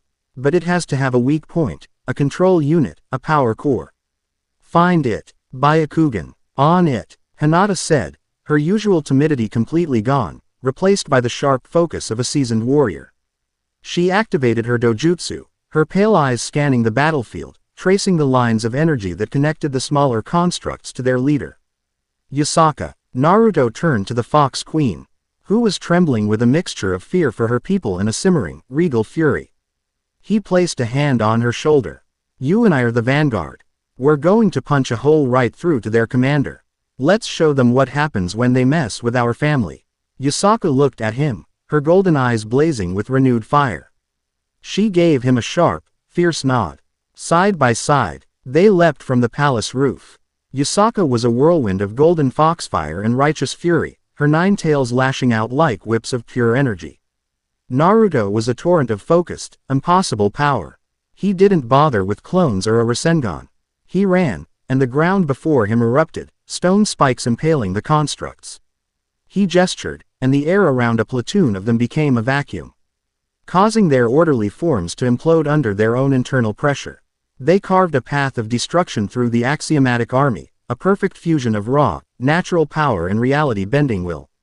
The Yukai, seeing their queen and their new ally, rallied, their morale surging. Naruto-kun, I've found it. Hinata's voice echoed in his mind, a telepathic link forged by Yasaka. The commander. It has 3 primary energy cores in its chest, arranged in a triangle. They are heavily shielded, but the energy flow between them fluctuates. There's a single, split-second opening every 10s. Econs when the shields drop to recalibrate. Got it. Yasaka, we need to get close. They blasted through the last of the guards, coming to a stop in the plaza before the massive, floating golem. It turned its featureless head towards them, and a voice of grinding stone and perfect logic echoed in their minds. Less than cease. Your chaotic resistance. All will be ordered. Greater than. The golem raised its huge, geometric hands. The world around it began to warp, reality itself being flattened, the laws of physics becoming rigid and absolute. It's trying to lock down reality. Gabriel called out, her barriers flickering under the strain. If it succeeds, your powers won't work. Then we won't give it the chance. Naruto yelled. He closed his eyes, focusing. He could feel Yasaka's life force beside him, a blazing golden sun. He could feel the pulse of the city, the fear of its people. He could feel the cold, sterile logic of the golem. The golem fired a beam of pure gray energy, a ray that didn't burn or blast, but simply erased the color and life from whatever it touched. Yasaka met it with a massive blast of her own foxfire, the 2 beams struggling in the center of the plaza. Now, Naruto-kun, Hinata's voice urged. The shields are dropping. Naruto opened his eyes. They were swirling violet. He poured his will, his very concept of self, into a single, defiant act. He didn't try to punch the golem. He didn't try to unmake it. He fought its logic with paradox. He pointed at the golem and issued a quiet, impossible command. B. The 3 cores in the golem's chest, which had been designed to work in perfect, logical harmony, were suddenly imbued with a new, contradictory truth. Each core was commanded to be the sole, absolute source of power. 3 absolutes in one system. It was a logical impossibility. A paradox that the being of pure order could not compute. The golem froze. The gray beam sputtered and died.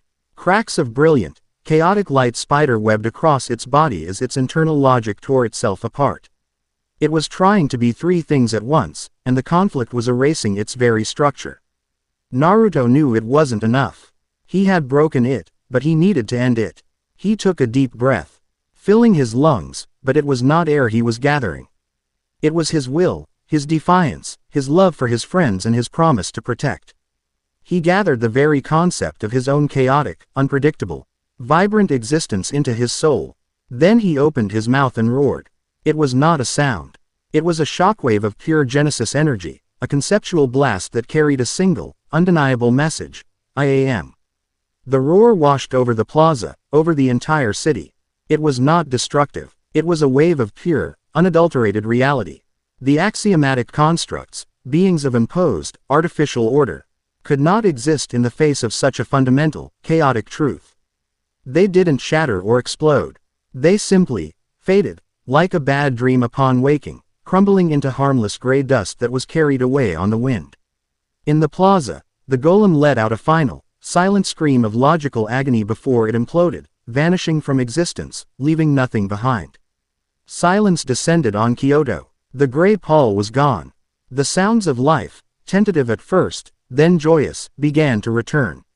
The yokai were staring, not at the dust of their enemies, but at the boy standing in the center of the plaza.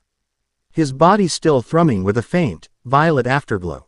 The sun began to rise, its rays catching the floating dust, turning it into a cloud of glittering diamonds.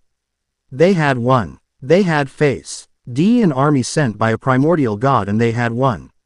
Naruto stood amidst the cheering yokai, his companions gathering around him. He looked up at the sky, where the full moon was now fading in the morning light. Samael hadn't shown up, but he had sent his regards. This was just the opening salvo. He had passed the test. He had protected his allies. He had shown Samael that his bonds were not a weakness to be exploited, but the very source of his strength. The prelude was over. Now, the war would truly begin. Chapter 9 End.